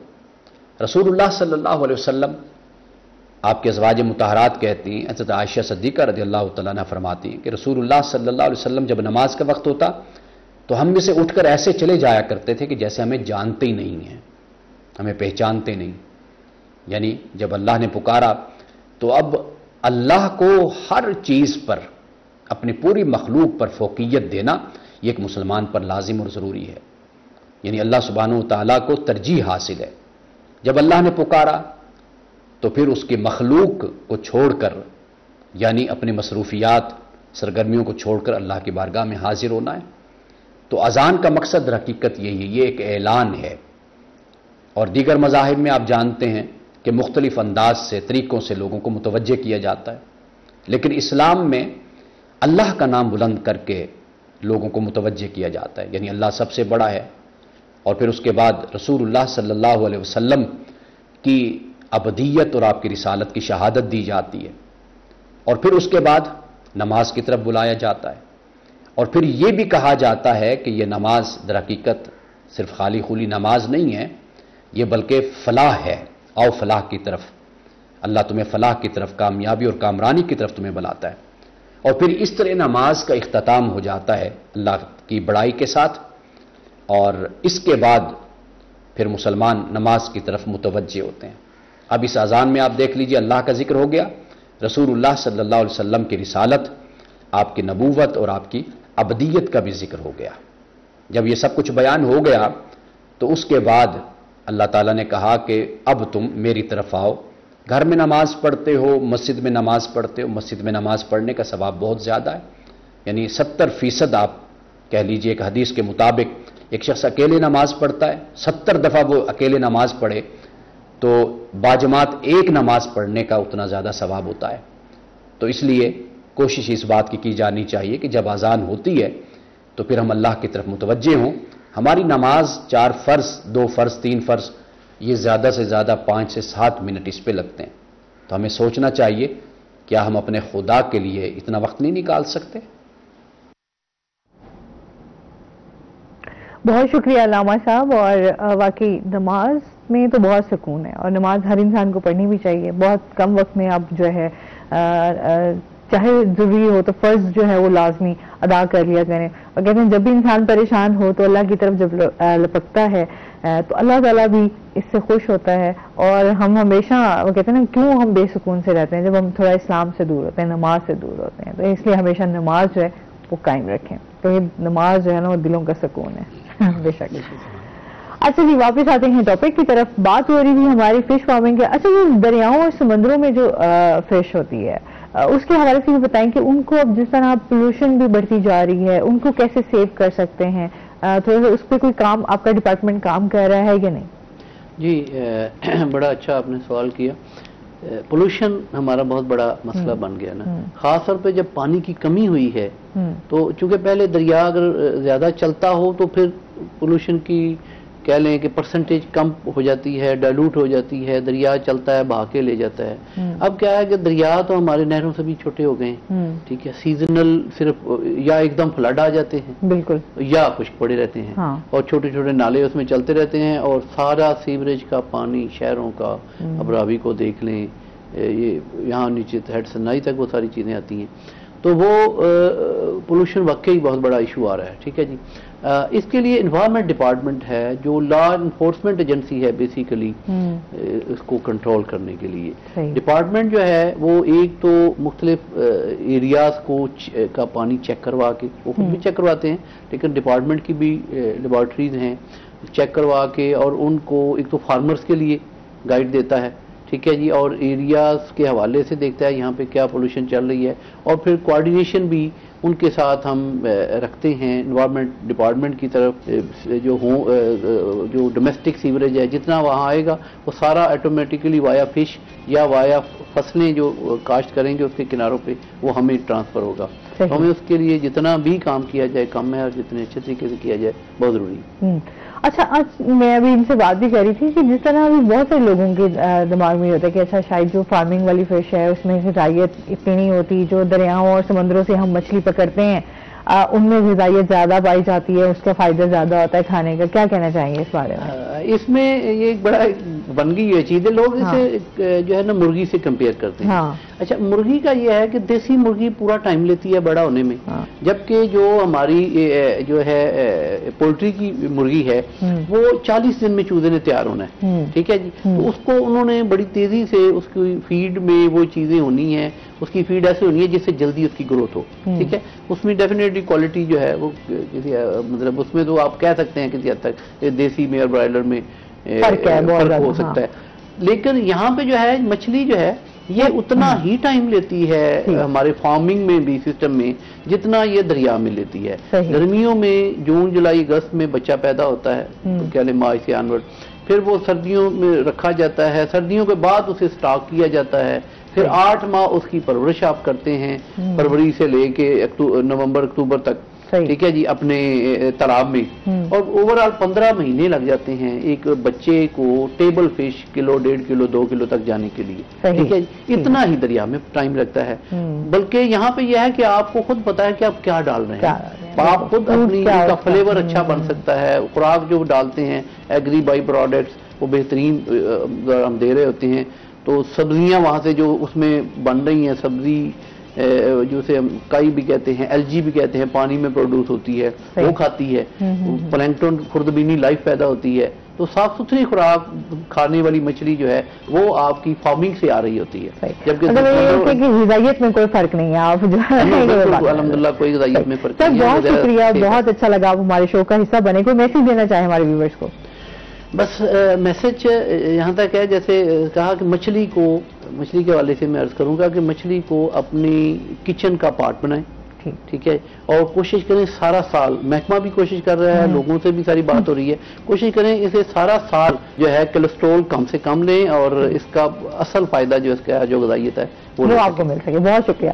साहब तुम कुछ मैसेज देना चाहो? जी बिल्कुल, एक तो मैं निकी जी गाल करें डॉक्टर साहब ने जरा कुछ दसे पहले असा कहते से भी जेरे महीने दे रे आवे, भाई जिवें मई है, जून है, जुलाई है, अगस्त है, मच्छी ना खाओ। ते हुण डॉक्टर साहब ने आके सारा साल खाओ। ते मेरा दरखास्त यह है कि भाई कि असां हिक ॿिए दिन नेड़े थी मूं ख़ाजा फरीद सी फरमाए जो भाई आ चुणो रल यार पी लूं पकियानी। तो ये जरा 1 जनवरी को फैसटिवल रखे से इहदे विच सारे शरीक थी मूं, उहदे विच मच्छी भी हो से, सारे चीज़ां हो सन और साग भी होसी, मक्खन भी होसी है, बहुत सारी चीज़ें ताको जरा ना मिल सके। बल्कि सही हो कि जो भी आने वाला वक्त क्योंकि सारे छोटे बहुत शुक्रिया, बहुत अच्छा लगे। आप दोनों गेस्ट का बहुत शुक्रिया। इसके साथ ही नाज़रीन आज का प्रोग्राम यहीं पर खत्म हुआ। अपना बहुत सारा ख्याल रखिएगा, दुआ में याद रखिएगा। इंशाल्लाह जिंदगी ने साथ दिया तो सुबह आपसे फिर मुलाकात होगी। अल्लाह हाफ़िज़।